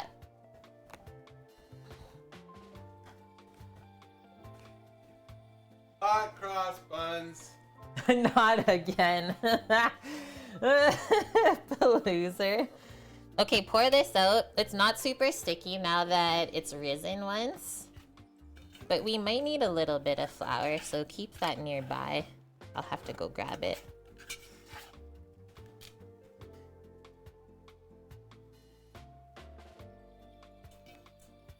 Look at all those glutinous Maximus strands. And remember, we snuck a little bit of our sourdough starter into this dough as well. A little bit of fermentation.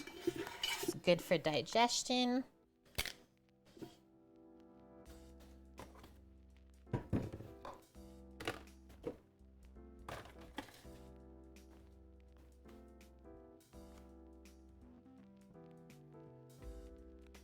For sure, Greek. Yeah, I keep saying like I can't wait for that moment in my life. Okay, so all I'm gonna do...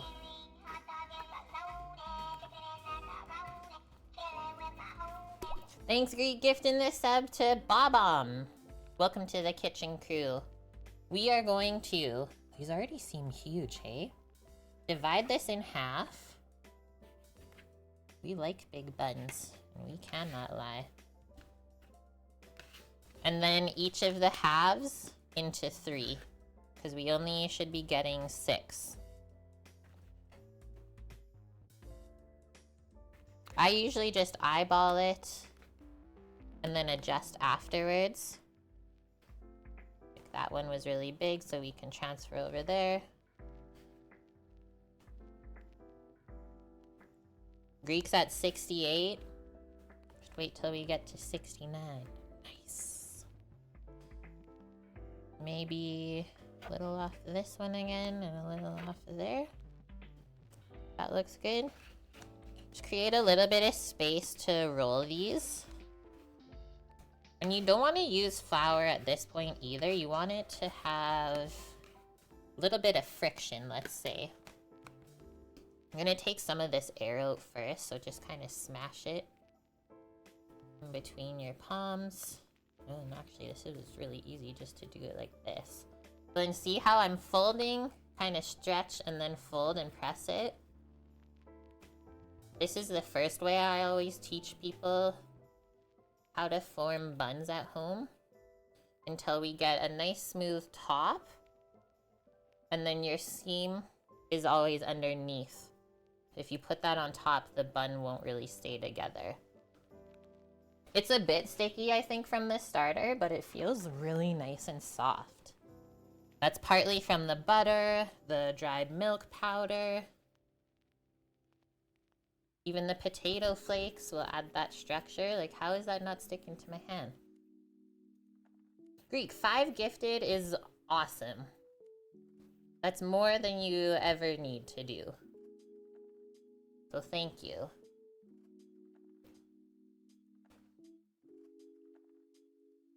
Okay, another way. These are pretty big, but I just wanted to see if I can show you.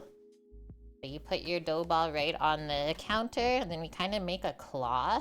Like just my fingertips are sitting there. And you put the dough ball right here on your palm, press down. You just go in a circle. And so I'm pushing with my thumb and kind of pulling with my pinky.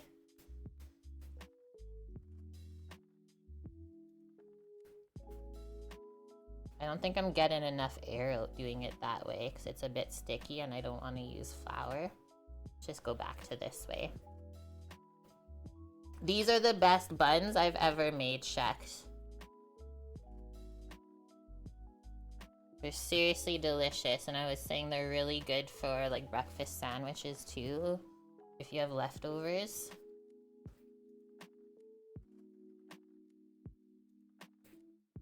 And then as well, my sourdough starter, I use whole wheat as well as just full organic flour now.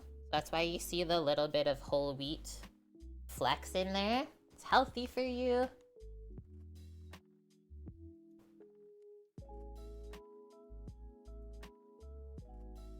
You want to make a big fruit salad. I haven't been buying too much fresh fruit lately. Mostly like pineapple and oranges. Just because that's really what's in season. And then if I want berries, I'll just have them frozen. But I'm really excited for like melon season in the summer. Yum. Like to me, you know it's summer when you have such a good watermelon in your life. Nope, don't want to get scurvy. Like eating oranges in the winter, they taste the best. Right? You don't eat oranges in the summer. Unless I guess you grew them yourself. But in North America, they're not in season. Look at that nice bundo. Okay, quick cleanup. Shouldn't be too much. We'll give it a wipe. Then we'll cover our bundo. And get that proofing back up for about 30 minutes. I think we gotta shred some cheese still and some lettuce. Take care of the burger condiments, let's say. Condiments and toppings. Our salad is complete. I'm just gonna wipe the board. Papo just woke. Mickey, can you please take a cute picture of Peppers and put it in Discord? That's how your grandma would roll bowler? Like sweet buns you put cheese or jam in? Is that a Danish thing? I'm pretty sure I've seen this one YouTuber, she lives in Copenhagen, and she kept going to the bakeries to get those buns. You already did it? I'm sorry then. Guys, real quick, I just have to go in Discord and look at a puppy photo. Oh my gosh. It's too cute. It's too dang cute. Sliced pears and juice. It's true. Canned fruit. Sometimes, yeah, that slaps. So good. The pear juice is awesome though. You love him? I think I love him too. Okay, Shecht, it's Norwegian, but probably similar to Danish. I would assume so, right? Proximity. I like your bun thing, Palooza. Thank you. Okay.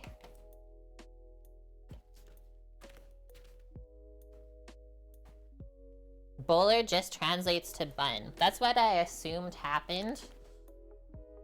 Might have to move this one dough ball over. Look where I put it. It's like really close to the side.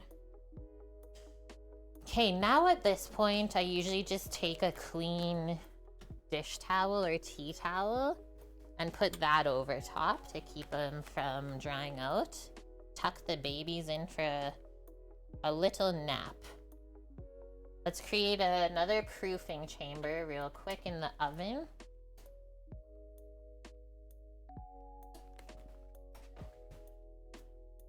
Couple moments.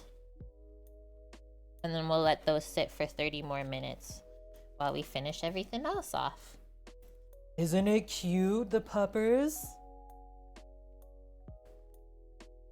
It's so dang cute, I can't. I died. Cheese, cheese, if you please.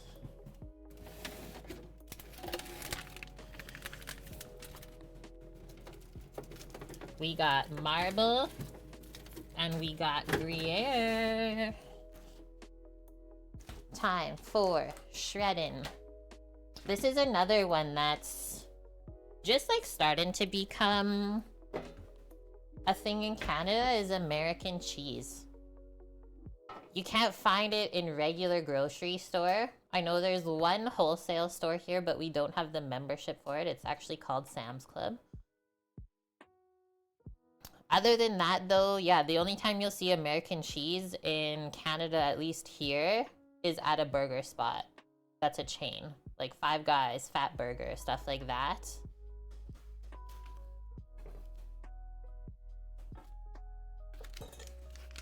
Sam's is Walmart? Okay.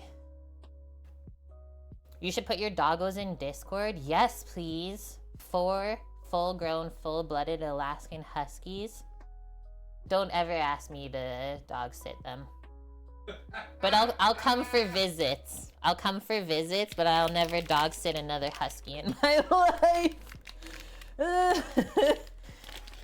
Okay, so Gruyere, if you guys have never had this before, this is a Swiss cheese, but it is aged more. As well, I like that it's made from raw milk, this one.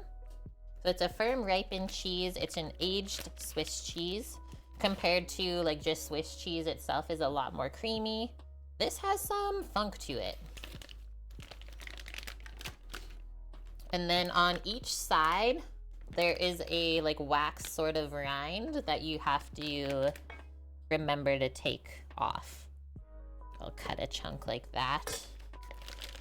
And then the rest of this we're using on Sunday for our croque madame croissants.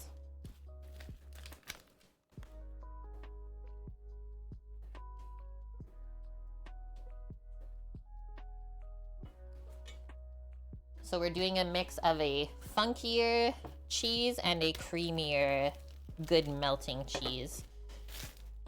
And I'm just gonna grate this to top the burger. There is nothing saying that you need a slice of cheese to top the burger.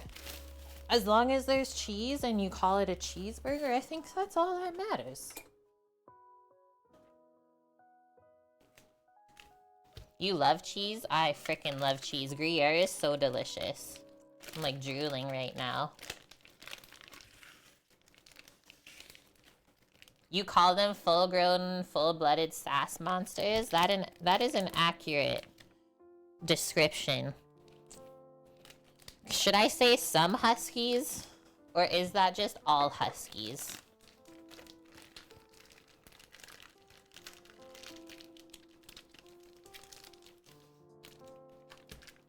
Hi, Gers.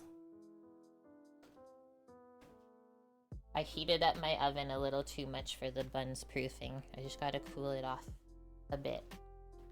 I'm gonna wrap this cheese up while I'm waiting. What? No, it's okay.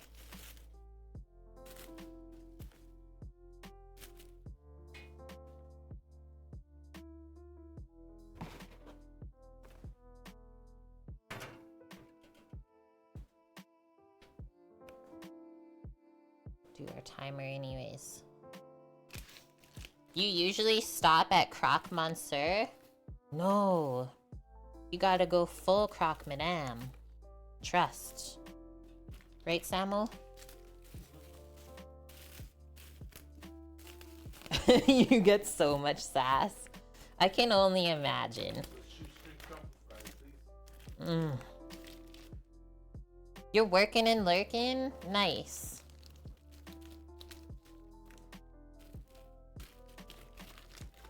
Well, thank you for the work and lurk today. Don't work too hard though, okay? Okay, I need one more small plastic for the Gruyere.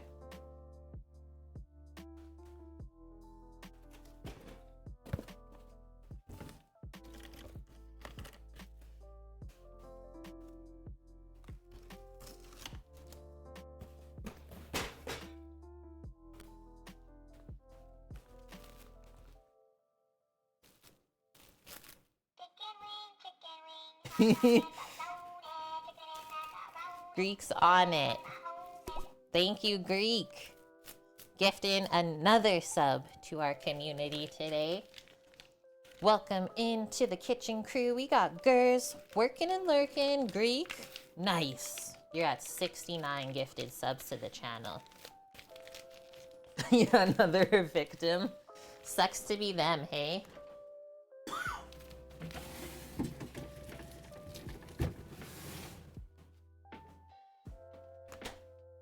Okay, I'm closing the oven now. It's nice and warm for our buns. Let's shred our cheese. I'll do this, the marble first, because it's softer. You love that emote? Thanks. I actually made that one myself.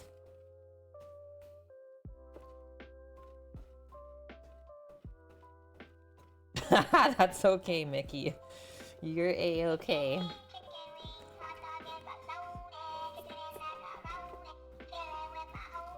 Greek didn't want to leave it at 69. Popping it up to 70. We got Agnes Bees.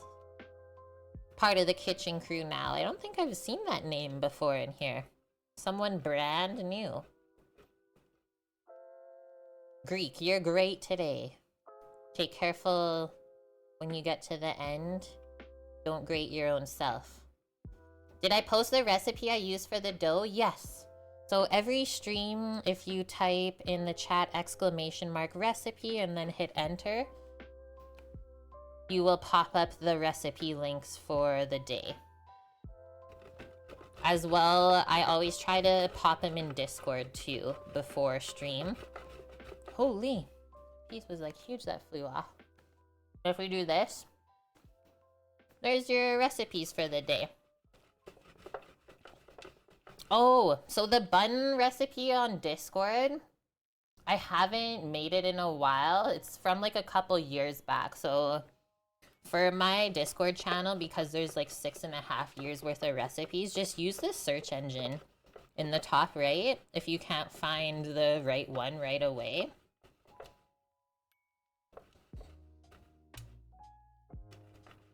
The Gruyere is seriously making me drool as I'm grating it. Yeah, the cheese tax. Cheese tax. I didn't even pay it. I'll share that with Sambo.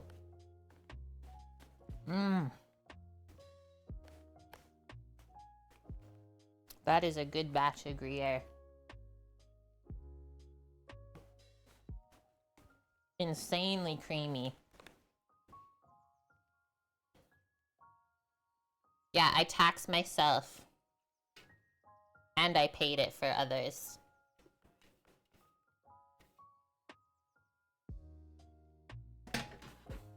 I'm glad I kept this other container over here because that's helpful. Okay, just mix this together now. This is probably more than we need, but it is sometimes deceiving when it's shredded, right? Because it's gonna melt down.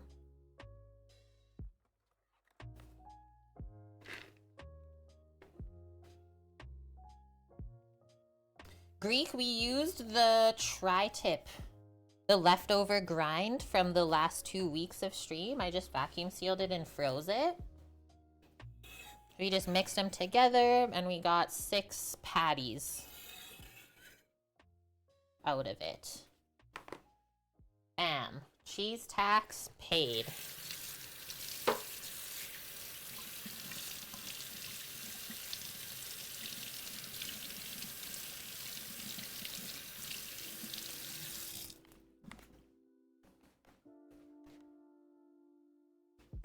Yeah, remember that crazy, like, Wagyu tri-tip that we were all upset at grinding up? That's what that is today. If for one burger, no, this is... I shredded enough for, like, at least 4 to 6. Okay, next one we'll shred a little bit of lettuce. Some places do shredded lettuce, other places you just get, like, a leaf on your burger. I don't think it really matters. That's definitely, again, just a personal preference. And I don't like iceberg lettuce at all. So I'll often just get romaine and then use the bottom part of the romaine where it's really nice and crunchy. We're enrobing the burger in cheese. I mean, we can. Once upon a time, I actually did find the limit of cheese on a burger. And actually, Sam found it for me. How many slices did you get that time? Was it 6? Say the word. So this one time, once upon a time, you found this on TikTok, right? 5 Guys. I guess you could go there and like ask for as many slices of cheese on your burger as you want, by the way, if no one knew this. I don't know if they still do it, but yeah, 5 Guys. So Sam's like saw this thing on TikTok about it, right? He's like, I want to try it. I'm just going to peel this off because it looks gross. So sure enough, we go to the 5 Guys and he asked for 8 slices of burger or 8 slices of cheese on the burger. I will tell you, it wasn't really a burger anymore. That I found the limit. I didn't think that the limit existed, but it does. Like when your body is physically telling you, like, you know what, this is probably the maximum amount of cheese slices we should have. That's when you know. And yeah, we haven't gone there in a long time, Dust, because it is so expensive now. 5 Guys? What? You can do that at McDonald's too. With the Just Cheeseburger? What's that? Okay. I'm just going to shred right down nice thin slices. Maybe I'll clean up these edges here a bit. Anything not so nice, trim that off before you start to cut it smaller, right? That looks good. A burger. Oh yeah, because you always have to add at 5 Guys, you have to add the sides and stuff. There's no combos. It's $20. Dust? I think it's even more here.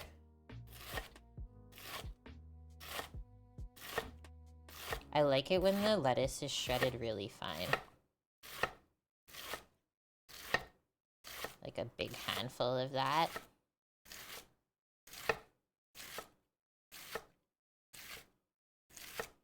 And also really crunchy, right? You don't want anything soggy on a burger. Okay, we're starting to get the core. I'll stop here because it's going to start to make it taste bitter. You can also kind of smell it when you start to cut that part in the middle.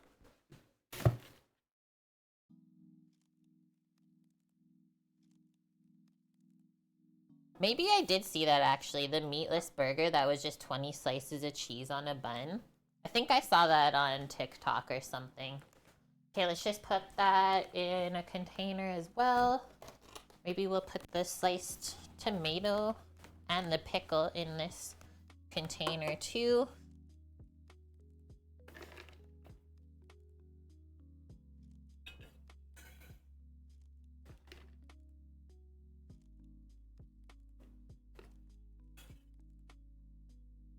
Very crisp and fresh.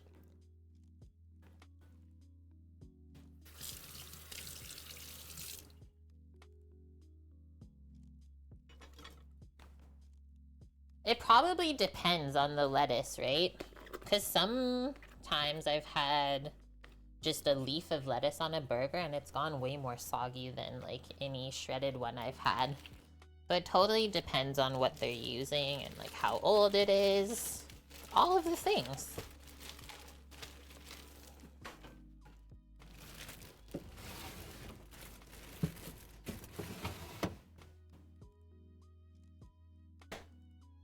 Tomato. I'll choose like the biggest ones that I have, but they're pretty small. It is always suggested that you use large tomatoes slices on a burger so it doesn't just fall out of the bun. It is pretty ideal if you can have one perfect slice of tomato on there. Don't even eat McDonald's hamburgers anymore.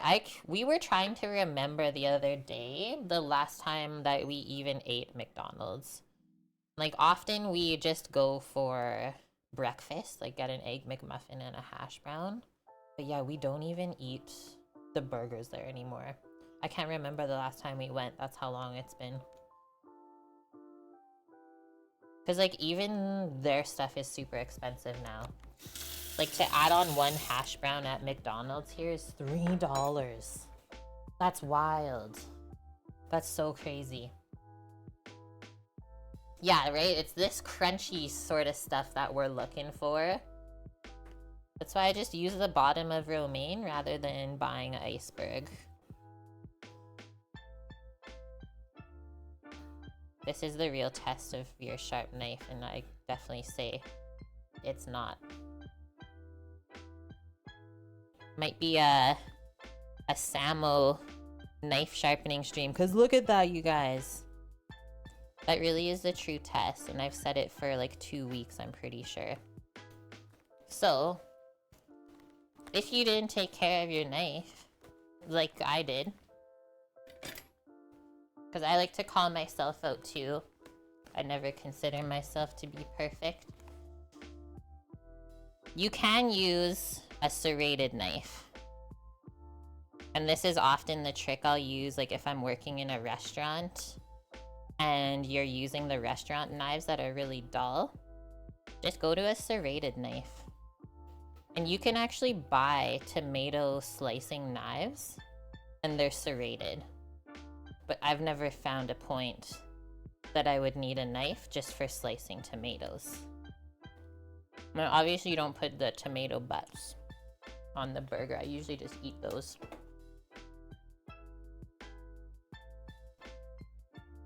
Oh, there will always be a sharp spot. But you really risk, when you're putting more force on that dull knife, you really risk it slipping and hurting yourself. Mmm. Very tasty tomato, I will say. I'm just gonna wipe this into the sink. I can't stand when the tomato seeds get stuck in my cloth.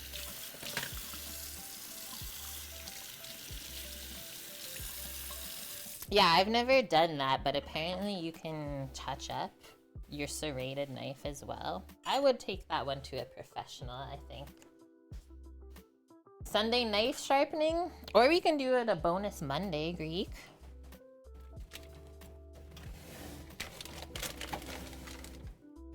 My pickles that I'm grabbing are in the very back of the fridge here. The last jar that I could possibly need.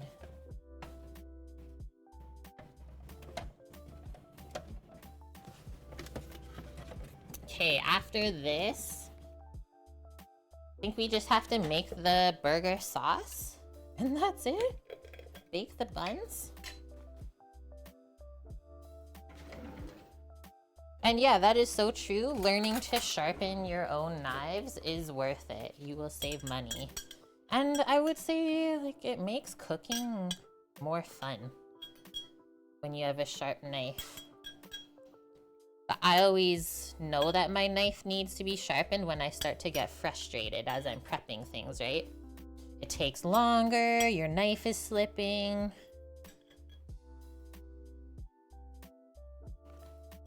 I'm trying to look for the straight pickles. Be easier to slice for burger.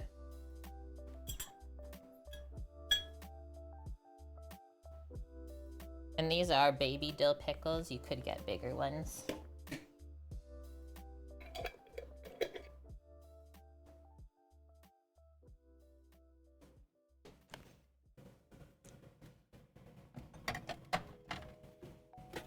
Complete.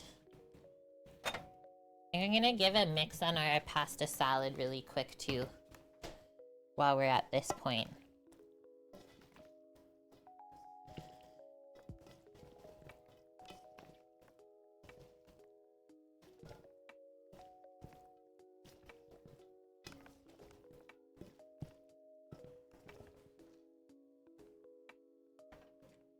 Looking and smelling fantastic.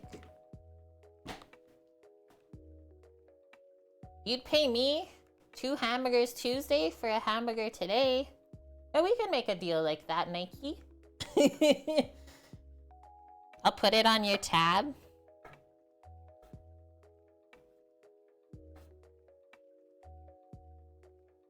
I always eat the pickle butts too when you're slicing.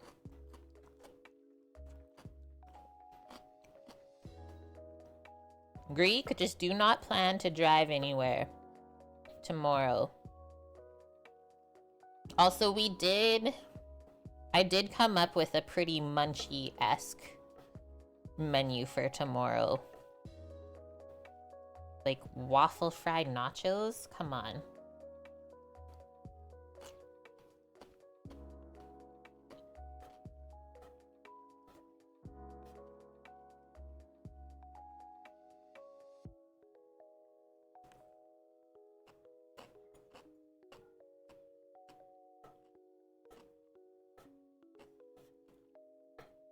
Do you guys like all these toppings that I'm using on your burger?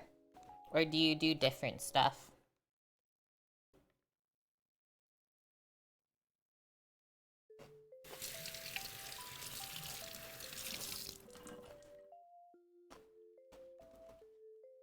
Working at a dispensary on 420, that can't be bad. Wilson, did I miss you or did you just get in? I'm sorry, I missed you earlier. Cheese only? You like a Swiss mushroom burger then? I think that's often what they put with the mushrooms is Swiss cheese. You like pickles but not on burgers, more like a snack? Nice. There's like so many different toppings you can choose, right? Some places go so crazy, like onion rings. What else? Jalapeno poppers. Caramelized onions really yummy on it too. Hi Scaramouche, how are you doing? Happy Friday to you. Okay, I think we're good. Make up a little bit of burger sauce. We'll check on our buns again. Probably take them out of the oven to start preheating it. Amazing. Just gonna stack the lettuce, tomato, pickle with the cheese. Stay. Strange burger toppings. There is some pretty crazy ones.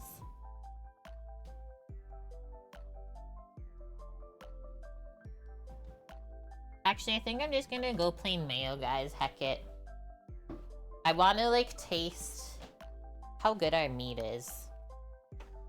And also I don't have like a yellow mustard to make the proper burger sauce. I just have Dijon and that might taste a bit weird. You want poutine on top of your burger? Oh, you're the guy, Nike, you're an egg. Add an over easy egg to a burger. That's Sam too. Right, Sambo? You love your eggs on your burgers? Yeah. I don't really like egg on burger unless it's supposed to be breakfast. Nice buns, hun. Hello. I would say those are proof. Let's get this oven on.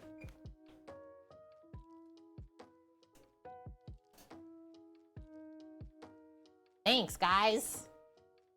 We've made a couple buns in our life here. Do we want to brush them with anything?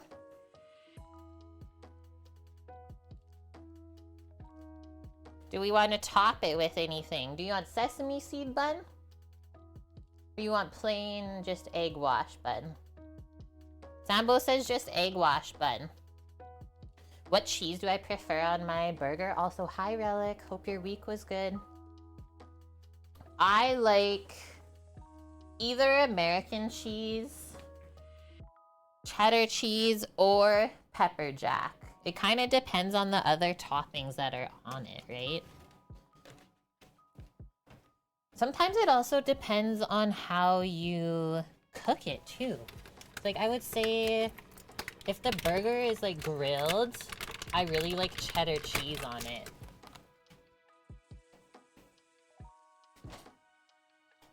There's our egg for our egg wash. We'll just mix it with a bit of milk. So let me get a small container and a pastry brush. And guys, you don't need the egg wash when you're making buns, but it's gonna add that really nice like sheen and will help to brown the top.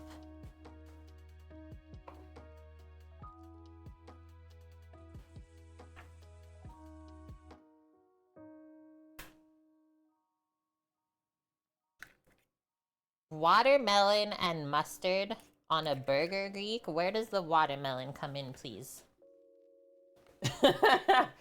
I need to know. Little mama, these buns would make Gordon jealous.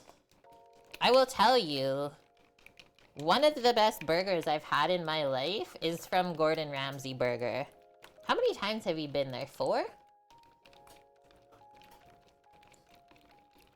In Vegas, we went once upon a time.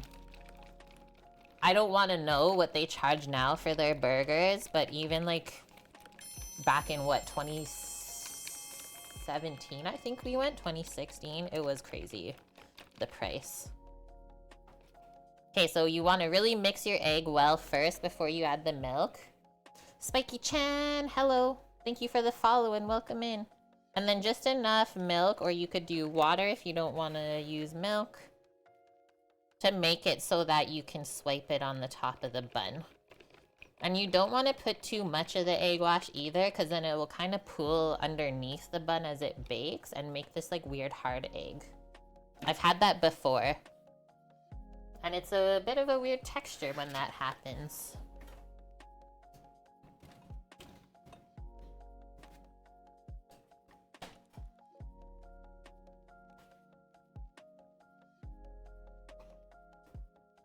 Famous and Vegas can't be cheap. No, I'm pretty sure the burgers, like over 10 years ago, were $30 each or close to it. No, Sam? 22 American, right?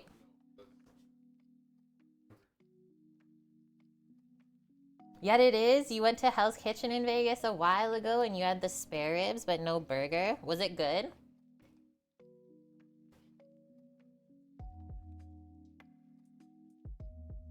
Torino.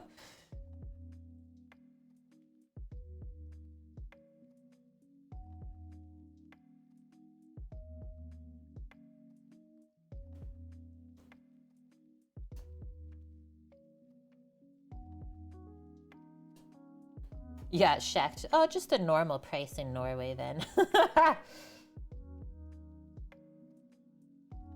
So you're saying we gotta come to Norway and like create a restaurant that cooks different food almost every day and we'd make money. Cause what? Someone was saying there's like no Mexican food. Sounds like you need a burger spot that's not insanely expensive.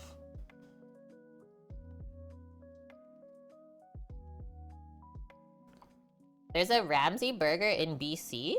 Yeah. Really? Where's that located at? Poco?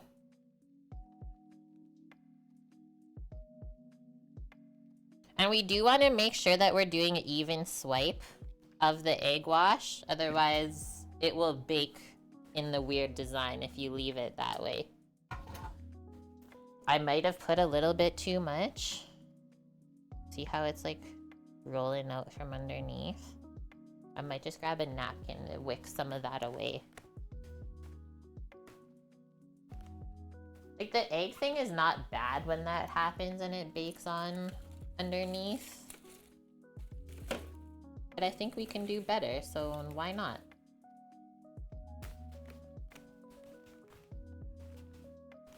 Absorb some of the excess.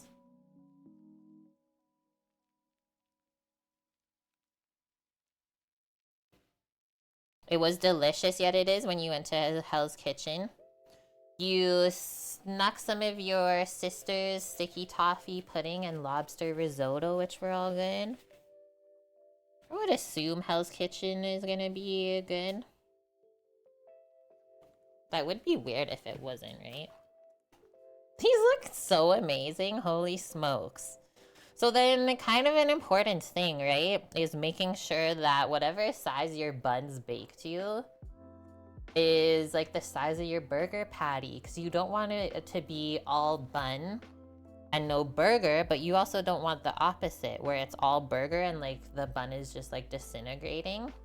So kind of something to think about and a little bit risky, right? Like you should always bake your buns first and then make your patties after that because you know what size. We didn't do that, but I think we'll be a-okay. You want to go against Bobby Flay? I feel like everyone wants to beat Bobby Flay. Oh, Nice Creek, you went too? Okay. We're laughing, guys. Just waiting on the oven. The buns take 15 to 20 minutes to bake, so not even that long of a bake time. But we will have to let them cool a little bit before you cut into them. If you've ever made fresh bread before, it's really steaming hot inside of the bread when you take it out of the oven first. And if you go to cut that, the bread is gonna like stick together, the gluten strands, while they're hot. And it makes it a very weird texture if you cut into your fresh bread too early. So always wait a little bit of time.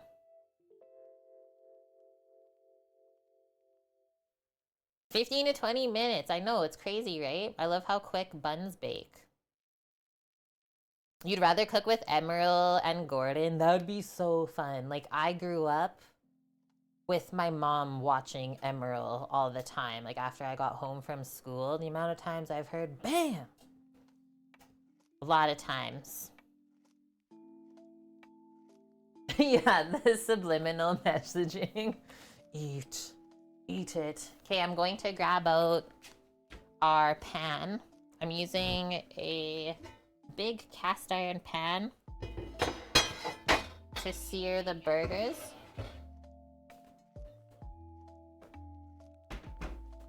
Get that set up on the stove top. Do you think we'll need any fat in the pan, Sam? Or probably the burgers grind is fatty enough? That's what I'm thinking. Yeah. Speculoos, Cruffin, 480.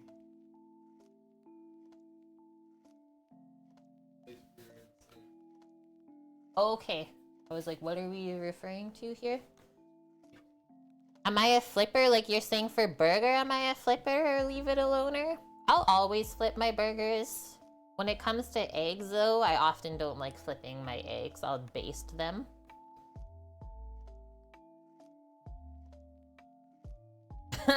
Greek. Don't ask. Emerald was never your guy, Paloozer. It wasn't really mine either, but I just remember it always being on and him saying that. Like, he really showed us as Canadians what, like, Cajun and Creole food was, right? So kind of cool to watch that sort of stuff being cooked. Yeah, Torino, that's the same as Sam. That was his favorite. Wok with Yan. So dang good. Yan can cook, so can you. You think you flip checked? I like to get an even sear on each side of the burger because anytime you have it seared and caramelized, it's gonna taste better. You're gonna get more flavor. That's why a lot of people like smash burgers because you get that nice crust, right? I don't like it when there's more crust than actual meat and they smash it really, really thin. I don't love that. I like a little crust and more like meaty inside. Yeah, nice and juicy. Not too crispy. I've had that before and like it was okay, but the texture of the meat went weird when it was crispy. Yes, Dust, the old Iron Chef Japanese show. The best.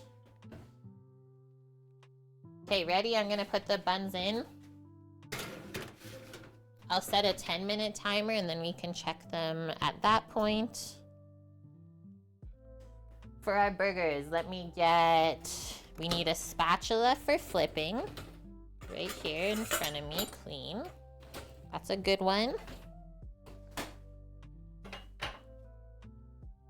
For smashing them down into the pan, what else do I have laying around here?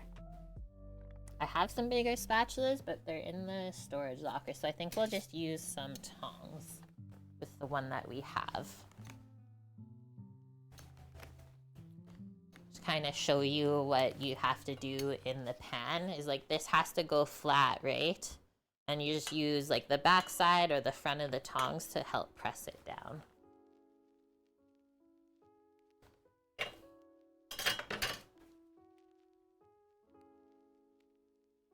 You've made some good smash burgers, but you've never got a good one from a restaurant. Really?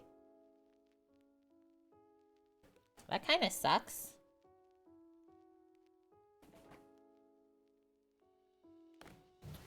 Grabbing out our condiments. You can also take the burgers out to temp a little bit. Whenever I say like temping the meat, that just means take it out of the fridge so it's not straight cold from the fridge onto the pan.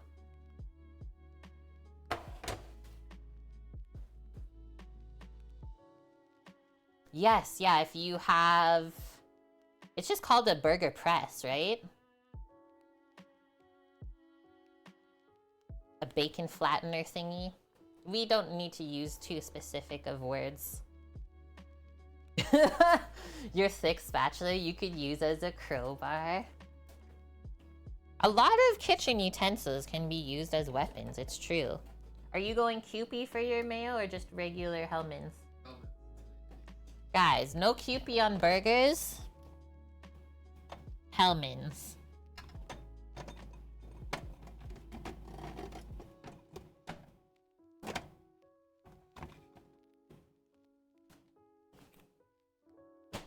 Plain mayo. Hash brown casserole, black pepper bacon over easy egg. That would be your favorite, really? I grew up around hash brown casserole. It's pretty good. Yeah, Hellman's. This is the Canadian brand of mayo that's really popular. Let's get like a spreader for that. We have our serrated knife still here so that we can cut our buns open.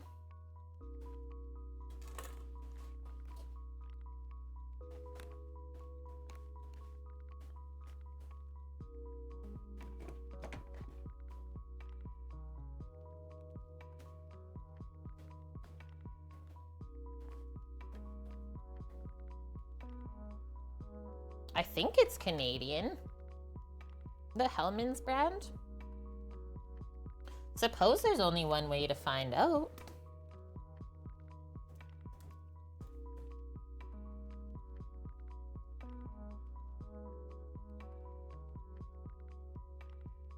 Yeah, we have to call them. Stay on the line for like 30 minutes just to find out.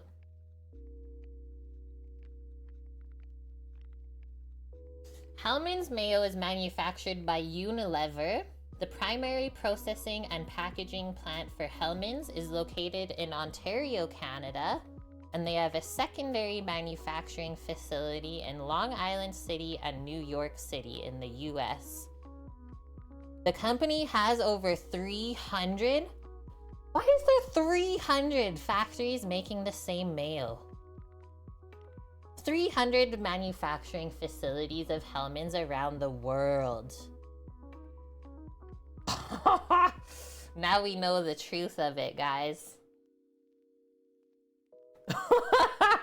That's so much mayo. I could never work at a mayo factory. Don't even ask me.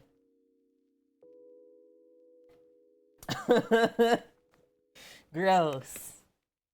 It's expensive to ship. It is quite heavy, right? It's a heavy product to ship. So true. Okay, just doing my checks here. Cheese, lettuce, tomato, pickle, mayo, pan, spatula, tongs, burgers, salt, pepper. I think we're good, guys. Buns are in the oven. Salad's complete. We really can't ask for much more. I'm just gonna put a couple things away while we're waiting. Yeah, Hellman's is made worldwide. We just learned that. But the main manufacturing facilities are in Eastern North America.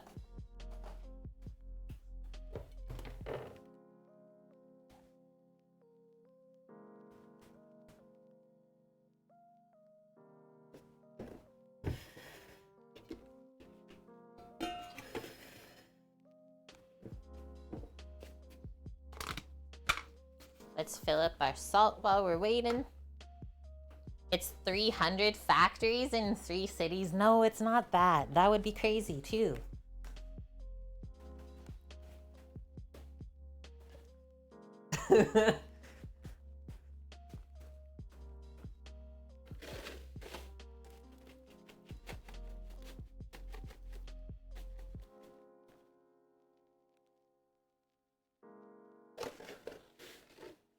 I also just learned this week, I was talking to Dust Pirate, we were talking about salt. I didn't know this salt is made in San Francisco. Did you know that, Sam? Diamond Crystal Kosher salt is made in San Francisco. The flavors of the San Franciscan Sea. So that brand of salt is mostly what you will find in like higher end restaurants. I'm not gonna say most restaurants because they won't use that. They'll use a cheaper brand. This is middle of the road sort of brand salt, maybe a bit higher end, but nothing like what Maldon salt or anything costs. But most chefs, like we are trained on how to use this salt. And if you go to a restaurant or anywhere and you cook with a different like brand or flake of salt, it kind of messes up like how you cook. It can either be too salty or too bland. It's weird. So when you get used to using the same kind of salt for so long, it's hard to go back or switch it up even. It's like having halal salt. And yeah, I was wondering like what's the whole kosher process of it, right? I've seen a lot lately, Dust, like you're using Redmond's real salt. I have seen so many people recently starting to use that salt because like you said, there's a lot of minerals in it.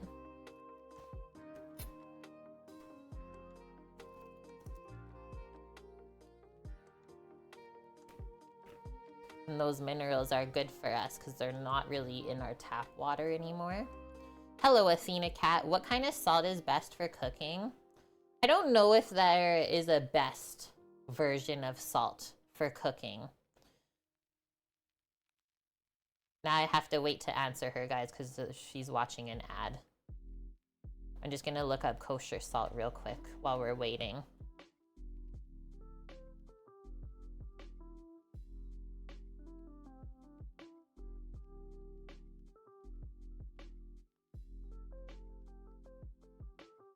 Are you back, Athena Cat? Are you back from your commercial? I'll answer your question.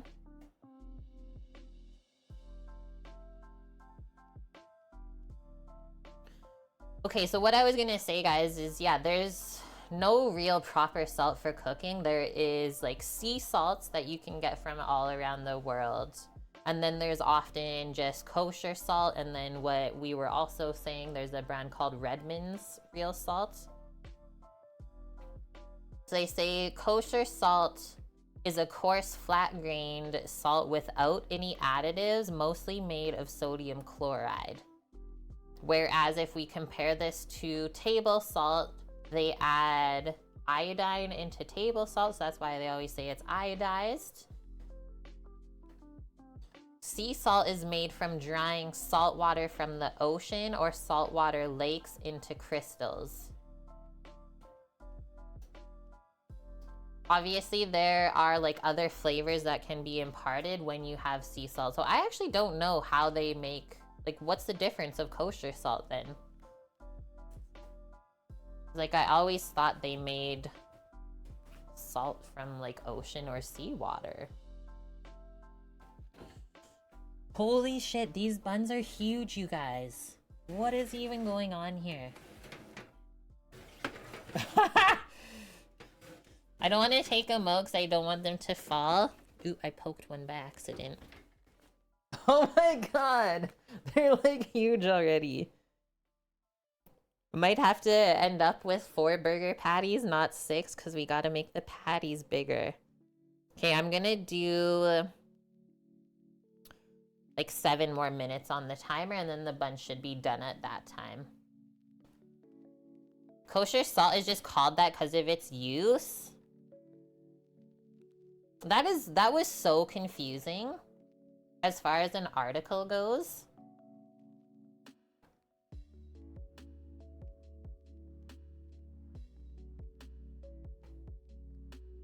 No wonder people don't like to cook and stuff at home, because that is so confusing. So they just say the difference between sea salt and kosher salt is like the flake and size of it. That's it.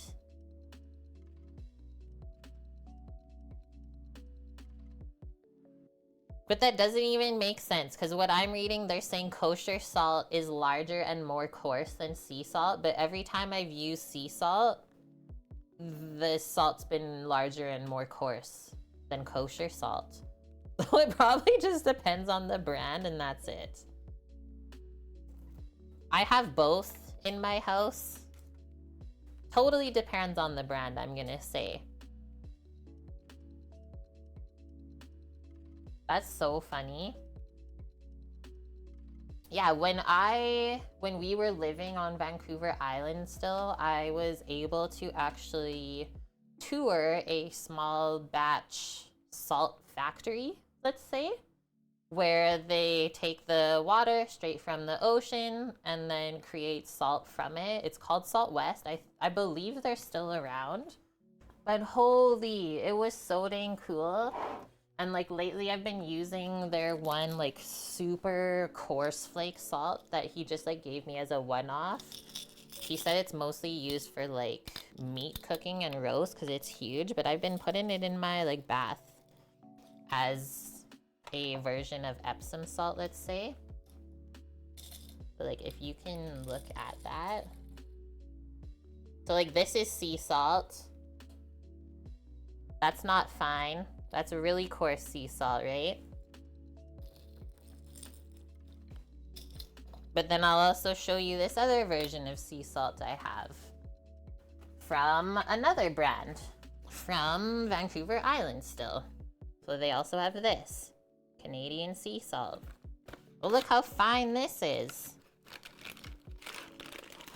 It's like really fine and also cakey. Like it'll really get stuck together.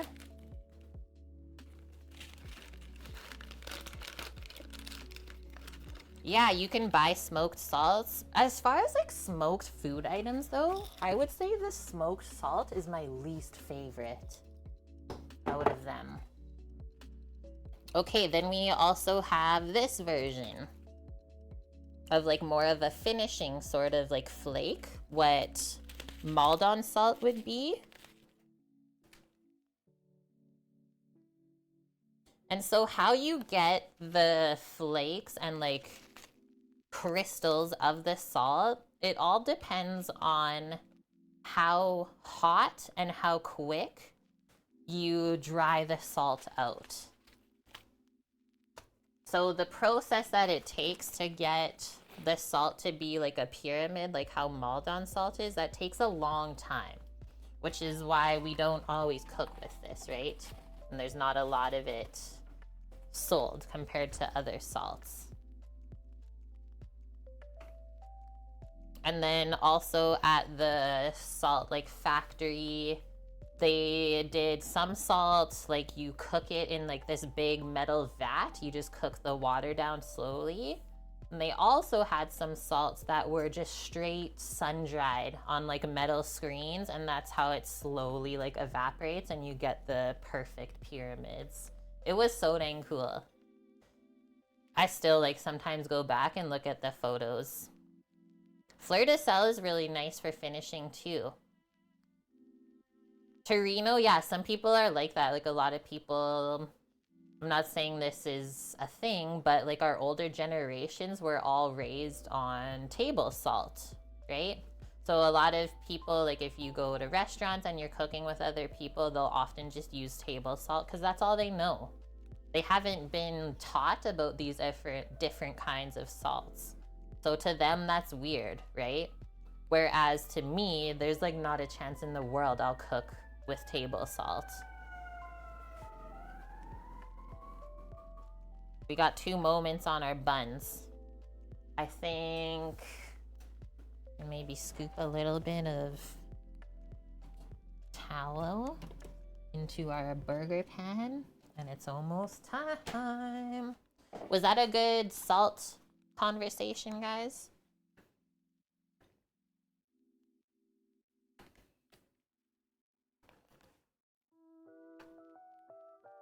I think at the end of the day, as long as you have some form of salt to cook with, that's all that matters. Everything else is really just personal preference.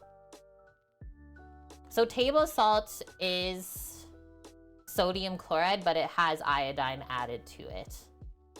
Whereas like a kosher salt doesn't really have anything in it at all.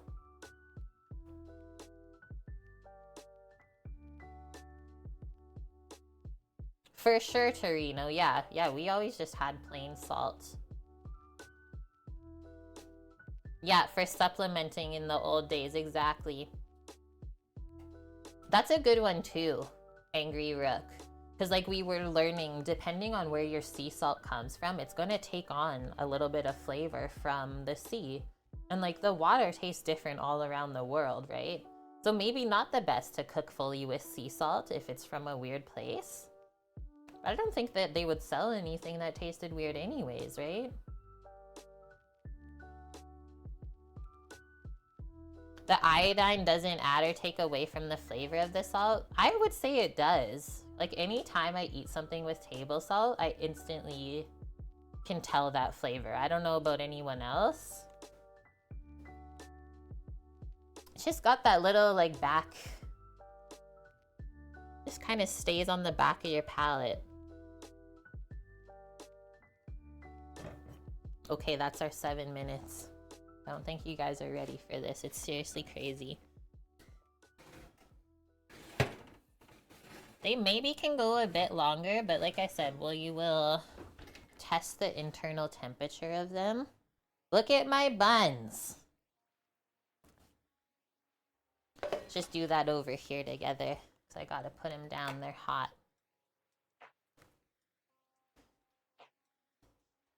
The like whole wheat and the starter in there kind of made them look funny. Okay, I think they're baked through, guys. I'll check one more. This other one. If it reads 195 Fahrenheit or higher, you know they're baked through. Well, these are all 205. So those can cool now. They can go like a bit darker, in my opinion.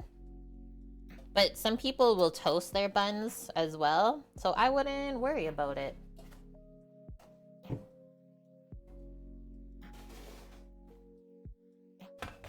They look insane. They're really soft feeling. Really spongy. Sam, I will leave on the oven to finish the burgers probably. Probably so. No? Okay. Probably just the residual heat will be good too. Okay, let's get... I'm thinking, guys, these patties, I don't know. Pretty risky to try to fit those on those big old buns.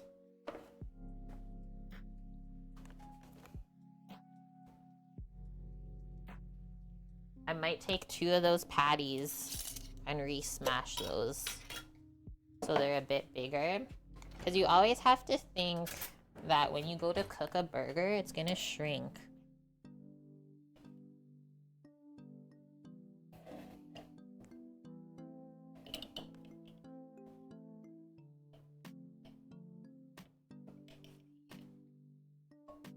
Some lard has a nice little barrier. Good question, Nike, because I know that's like pretty typical as far as a smashed burger goes. Put in chopped onion in the burger. I don't. Not the biggest onion and burger fan, which is why I'm not topping the burger with any onions today either. But I will say I've had like the In-N-Out burger with the onions and oh, it is actually really good. I think we can just like take it off the top and repress it. I'm glad I didn't get my burger press too messed up. So save these 2 top papers. This is what I'm doing over here, guys.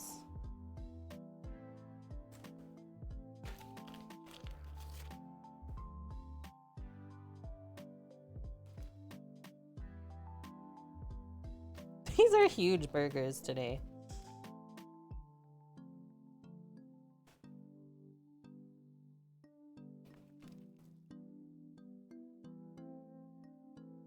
Might be actually good with that.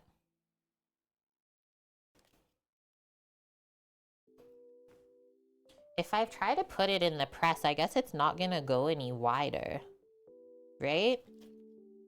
So we might as well just top it with the paper and then smoosh it in the pan. That's what I have decided, everyone. Okay, I'm gonna turn on the hood vent. Let me know if it starts doing the weird clicking noise at all that people have been complaining about.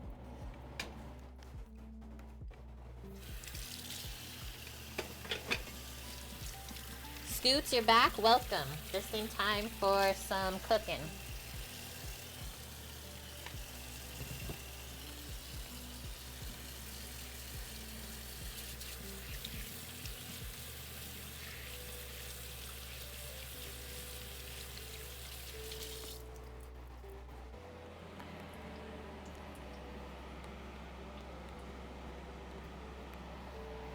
I don't know about the edges of this pan, if it's gonna mess up how we press the burger down, but let's see. I just tried to choose the pan with the most surface area so that we could cook 2 patties at a time.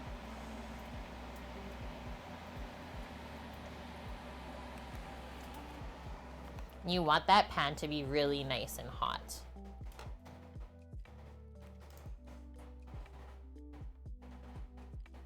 You like to throw onion slices, yeah, in the fat afterwards. That's like frying things in bacon fat, right? Ugh, so good. Fat equals flavor, we know this. Okay, it's smoking. That is what we want. Okay, so wherever we place our burger, that's where it's gonna be staying, right? So be sure of where you put this. I'm gonna put it on this side to start, and I'll leave the paper on.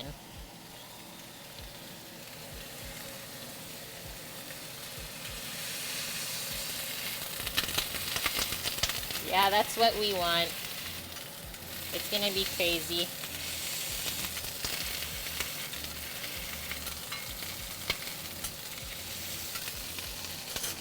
Now, use your tongs, peel that off. We should be able to do one more. Thanks, Sambo. And I'm also gonna turn this, because for whatever reason, the pan's always the hottest in the front here. I'm gonna crank this heat too on the pan, because as soon as you add this stuff, guys, it's gonna cool it off, right? How did I do that last one like this?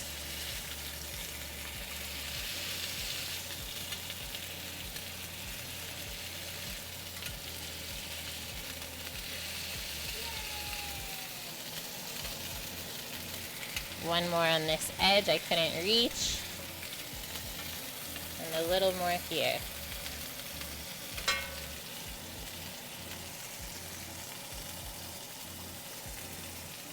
It's not really round anymore.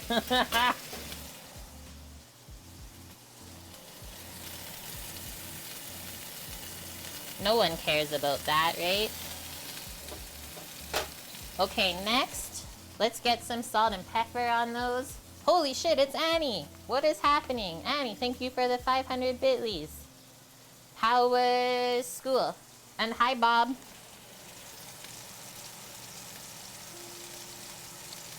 Hi, everyone. You see how there's like bubbles coming up through the center of that first patty we did, this one? That's a great sign. That means it's almost time to flip it. I just go simple salt and pepper because I really like to taste the meat since we grind it ourselves. It was a senior skip day? Fun. One of your classes is all seniors, so did no one go to school? Yeah, checked. A lot of people don't know just how much salt they need to use, especially cooking meat. Let's see what we got here. Nice. So it's easily coming off of the pan or the cooking surface. If it wasn't, then you know it's not ready to flip.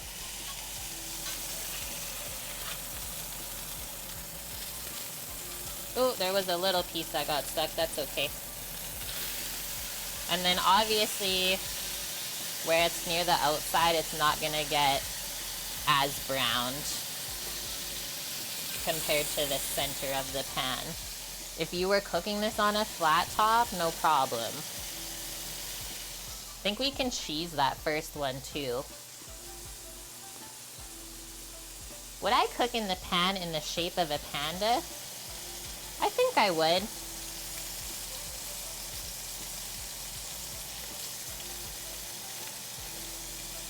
Sambo, may I? Yeah. Can I get a bun helper, man? A bun dresser?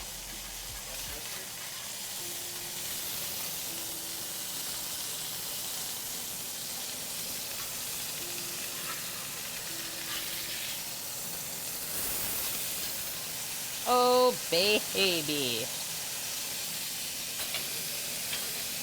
We might have to put a lid on to melt the cheese.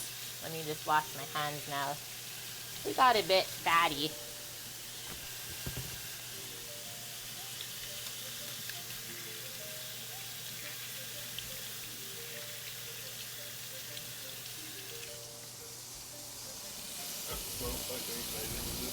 You're excited? Okay, I think we can cheese the other one too. We did a mix of Gruyere and marble cheese.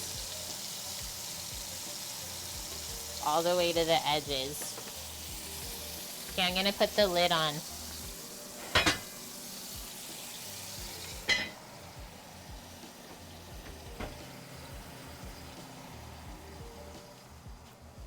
Whoa! That bun looks amazing.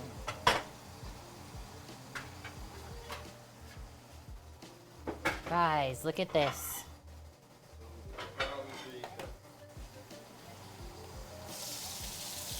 It's not melting.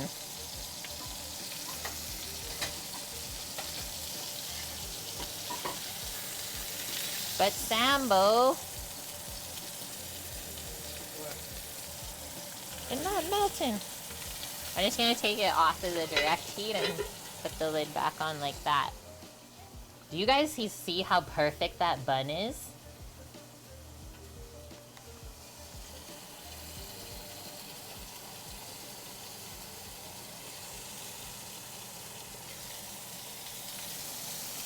I think we're good. I'm just gonna take it off of the direct heat, guys.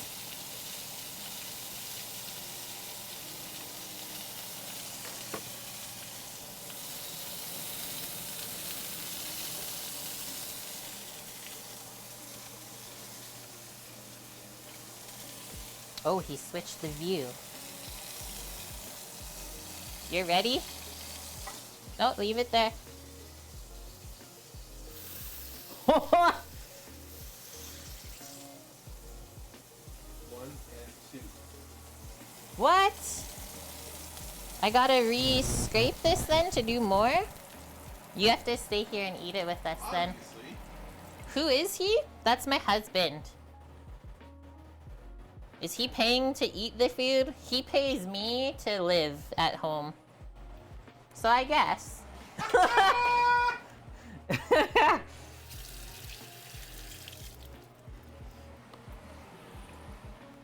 Fuck yeah.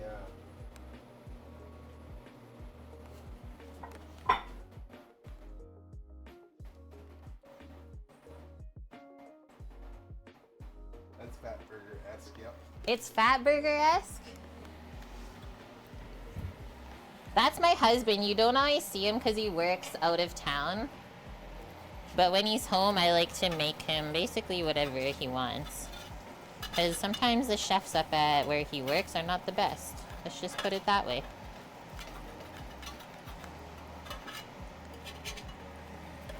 I'm just scraping some of the brown bitties out of that pan where we had the burgers, but then I should be able to reuse it. Or cook some more. Those patties were huge, by the way. They didn't even get that small after we cooked them. How good is that, Sambo? Insane? It's insane? Look at the juices falling on the plate. Did you show them when you bit it? Show them it.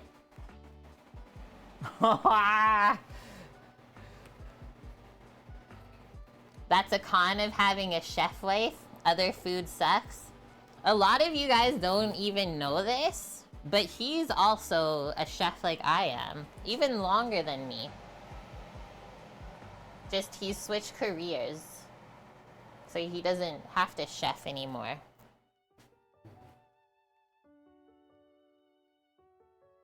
W, I'll have a bite.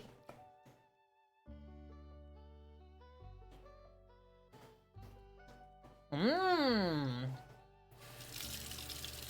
What the heck?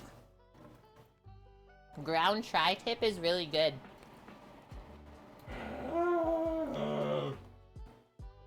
Well, you asked for a double. Hi, Bonk. Good to see you. Samuel's eating his insane burger, and I'm about to cook a couple more. Yeah, you came in at the right time. The beard is a flavor saver. Not the worst, but not the best part of the beard, it's true. Annie's getting pho tonight. Are you getting like a vermicelli bowl or just a noodle soup?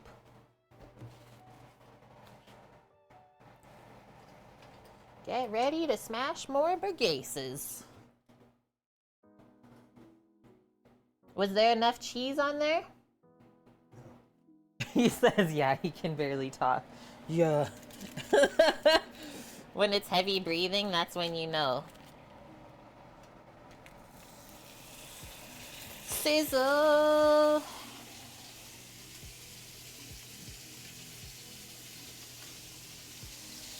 And smash.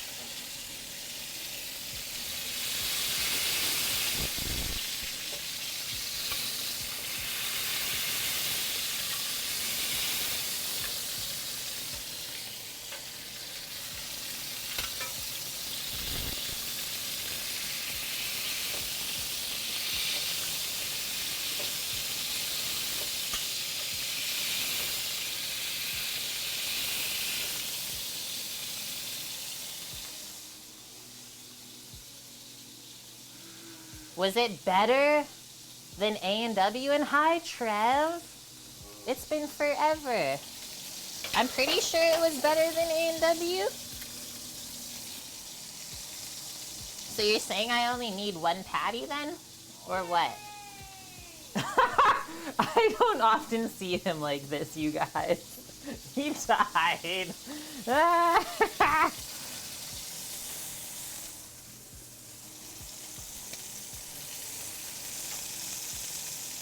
I want to get one more in here. Because we can.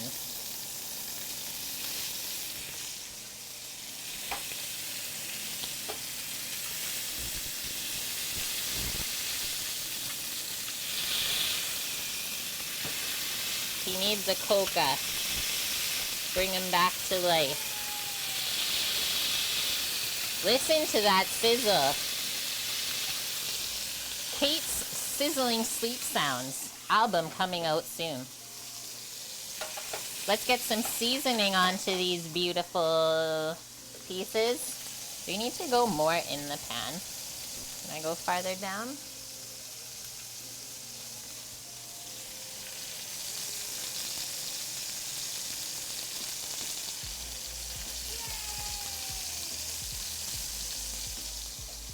Who needs cheeseburgers now? Gail. What are you guys doing, by the way? Shit. What are you guys doing? I see Cookie and Annie are up to no good. Give me one moment, I had to season that. Annie Oh my god. And then Annie with the 1,000, the Scaramouche with the 397, and Cookie with the 1603, the Scaramouche with the 14. Okay, I went back up to Annie with the 1,000. Scaramouche, 397. Cookie, thank you for the 1603. Scaramouche, 141. Annie with the uneven amount to even it up. Thank you for the 59.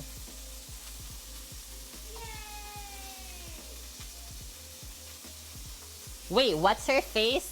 Just dropped a double album of sizzling sleep sounds? Are you being for real, Bonk? These sizzles are so loud I can barely concentrate and hear myself talk. Can do one more press at this point.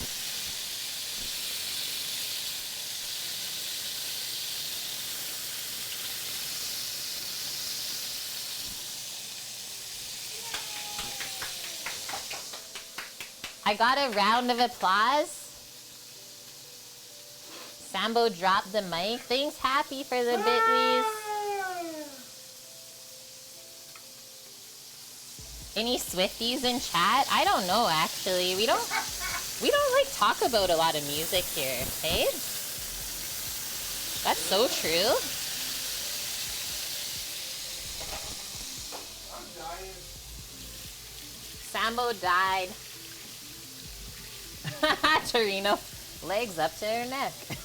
Accurate.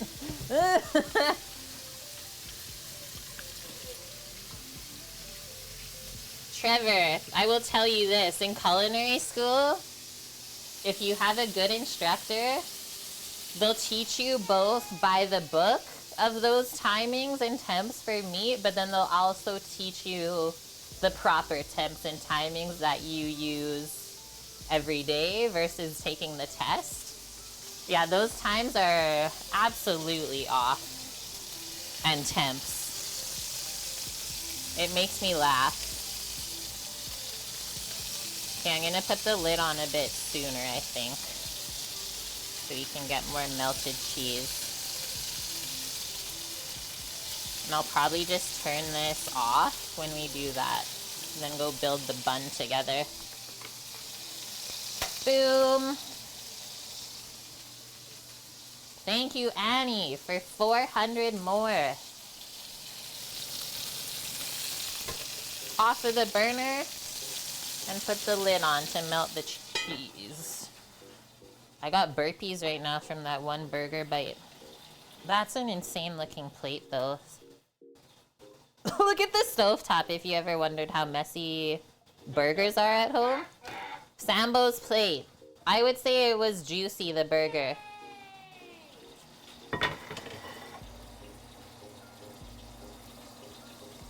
Level 3 hype train. Level 3, choo choo choo!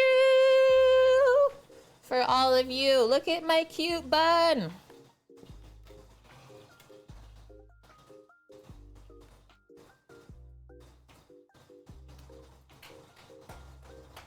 It even has, like, we call this like feet or legs. When the bun has legs, you're good. Probably add a little bit more salt and pepper. Salt and pepper on the burger. Look at. Ooh.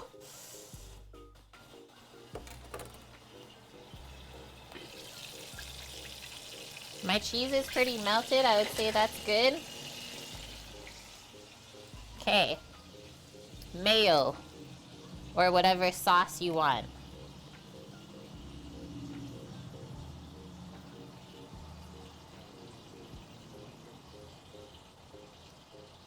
What's that? Yeah, jiggle, jiggle. Those buns are TOS acceptable? Thank you. Thank you, mods. Oh shit, I didn't even see that. There was literally a plate with a cut open bun. He even cut the bun open and I'm just like, nah. Nah, bruh. Wow. Nah, bruh. Wow.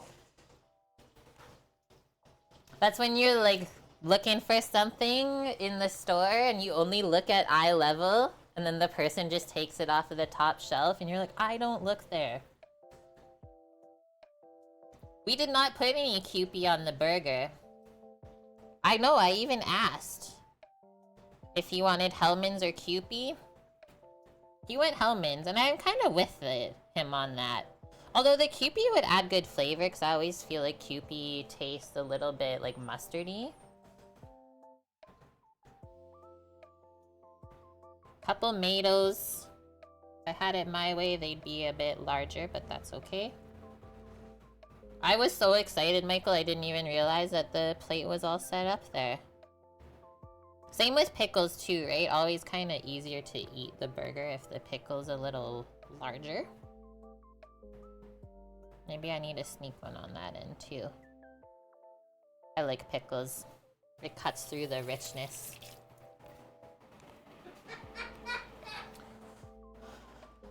Pickles on a burger is strike too. Bonk is like the classic In-N-Out guy. I can imagine it now.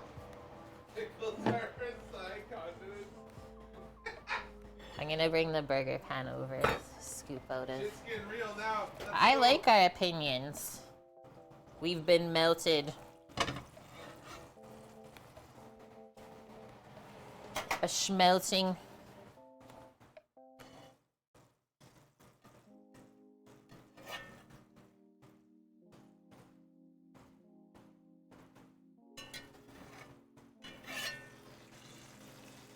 Insane.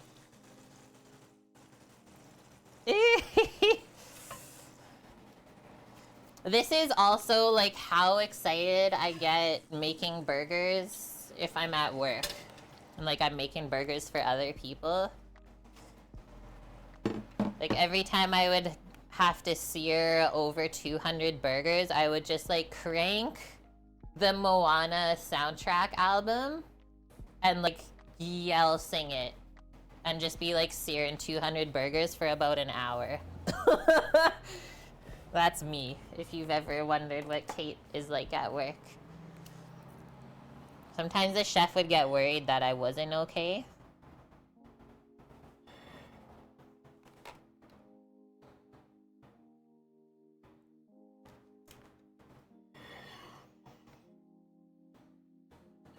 Where is it gonna go?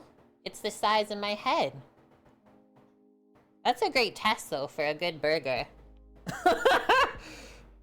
Oh my god, it's dripping. This is TOS now. Can someone clip this actually real quick? And I'll post it on YouTube. It's falling over though.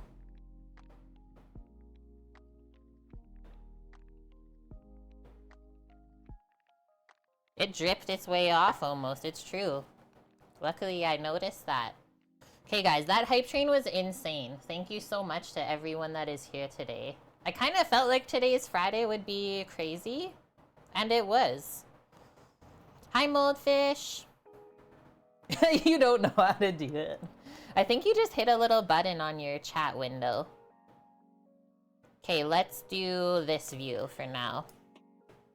I don't know if I'm even gonna fit this in my face.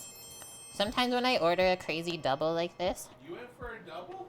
I'll just take off the patty. But guys, wait. I didn't take a photo yet. Sam says I'm nuts, I went double. I wanted to do it for the photo. Is it a double? No, I don't know the last time I've even been to Tim Hortons. We were also talking earlier about like when we were last at McDonald's. Cannot recall for the life of me.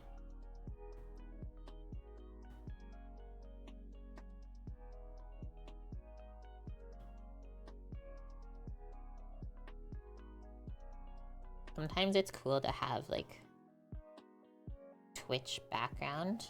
My computer's right behind here. That looks so good. All right, it's been rested. I'm just gonna go single. No, I'm not, because it took all the cheese off. We're committing. Oh my lord. I'm scared.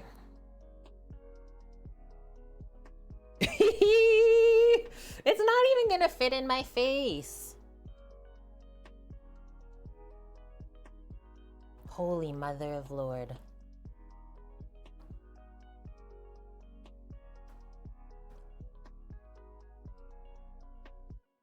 Help!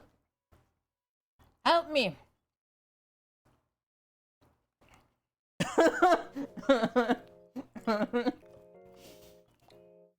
I just got a small bite of meat, that's it.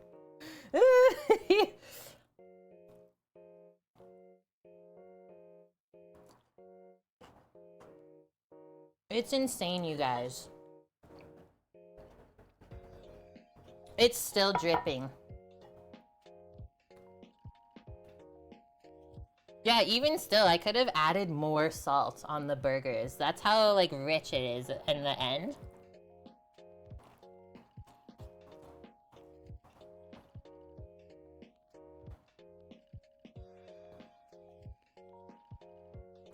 The buns turned out really good.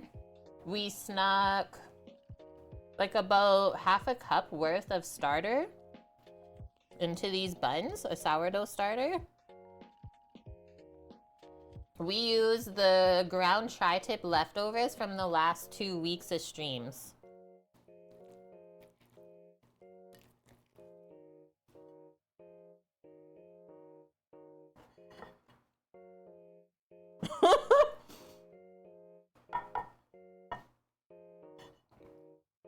They're so good, Bonk. Like, it almost just tastes like a steak, right? The bun's holding up with how much juices are coming out of this. Like, the bun is holding up bottom, top. You guys were asking why I make potato buns always. That's why. Now it's starting to get messy. I'm not going to commit any further than that. But for those of you that came in a little bit later than like the first hour on stream, let's look at our pasta salad we made too. We can pack that up. It's marinated for a few hours.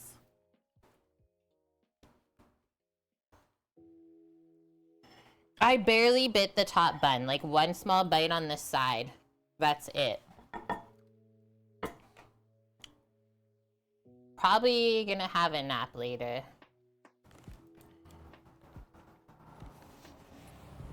Go for a walk, have a nap.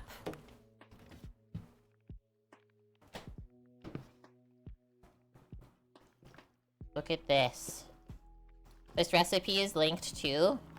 We used egg noodles today in our pasta salad because that's what I had extra in the pantry. And then we also used, I just sliced up some Castrovilano, some green olives because I didn't have calamatas. We made our own dressing. That's part of the recipe too. Seriously, my favorite pasta salad. Every time I have it, it just feels like summer. I'm just gonna keep making summertime foods and hope that it helps it not snow anymore here. That might be 3 containers actually. And wait, this was half of the recipe? Now that we see how much pasta this was, I'm actually assuming that the 16 ounces would be for cooked pasta. Because we used 8 ounces of pasta and this is so much dang food still.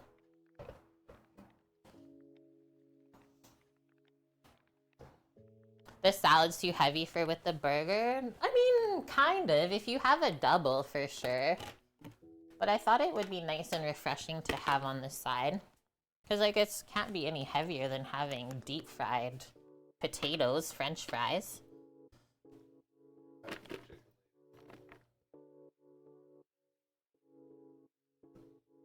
You're having the salad with some chicken later? Nice. That was my thoughts with it. And look, it soaked up all the dressing too. There's nothing left in the bowl.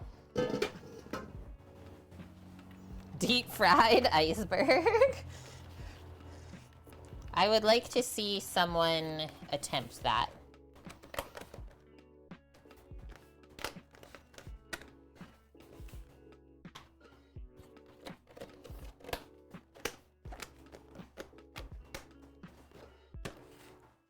I would say that was a very successful stream, everyone.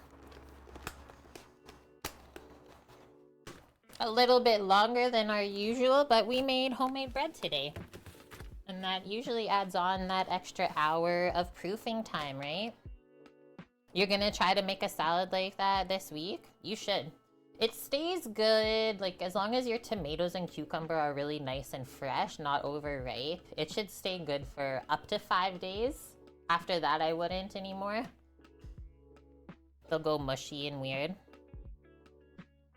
There's even deep fried butter in America, Palooza. Or sorry, not Palooza, Blood Oak. We know this. There's even deep fried butter. I've never had that yet, though.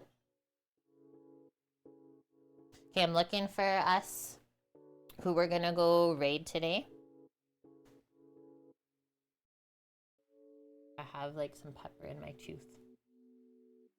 Cat of Whimsy's on. We raided Chef Steve recently. Let's go do BB Bubs. This is gonna be an adult stream. When we go to BB Bubs because he's doing stuff for 420. But he's also a really good chef and food and drink streamer. Let's go see what he's up to. Also just like legendary human being.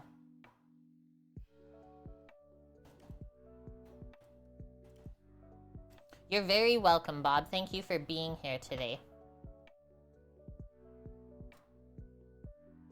Okay, we created the raid.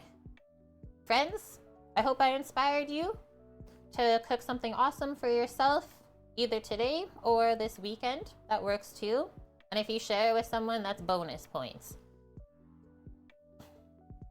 We'll be back tomorrow at 11 a.m. Pacific. We are making some 420 Munchies meal waffle fry nachos, if you guys are into that. And I'm gonna make like a homemade jalapeno queso to go on top after. A easy pulled pork, I'm gonna show you guys that, as well as these yummy oatmeal butterscotch cookies that I found. So hope to see you then. If not, I'll be on Sunday as well, same time, 11 a.m. Pacific, and we're doing some brunch stuff. Otherwise, have a wonderful weekend. And thanks for all of the crazy bits today, you guys. Greek with all the gifted subs, and we got a lot of resubs today as well, really long term, like 4, 5, almost 6 years. So thank you, my peoples. Hope you have a wonderful night. You guys know where to find me if you need anything at all. Discord, any other social works. Other than that, I'm gonna hit that button. I'll see y'all tomorrow. Bye. Bye.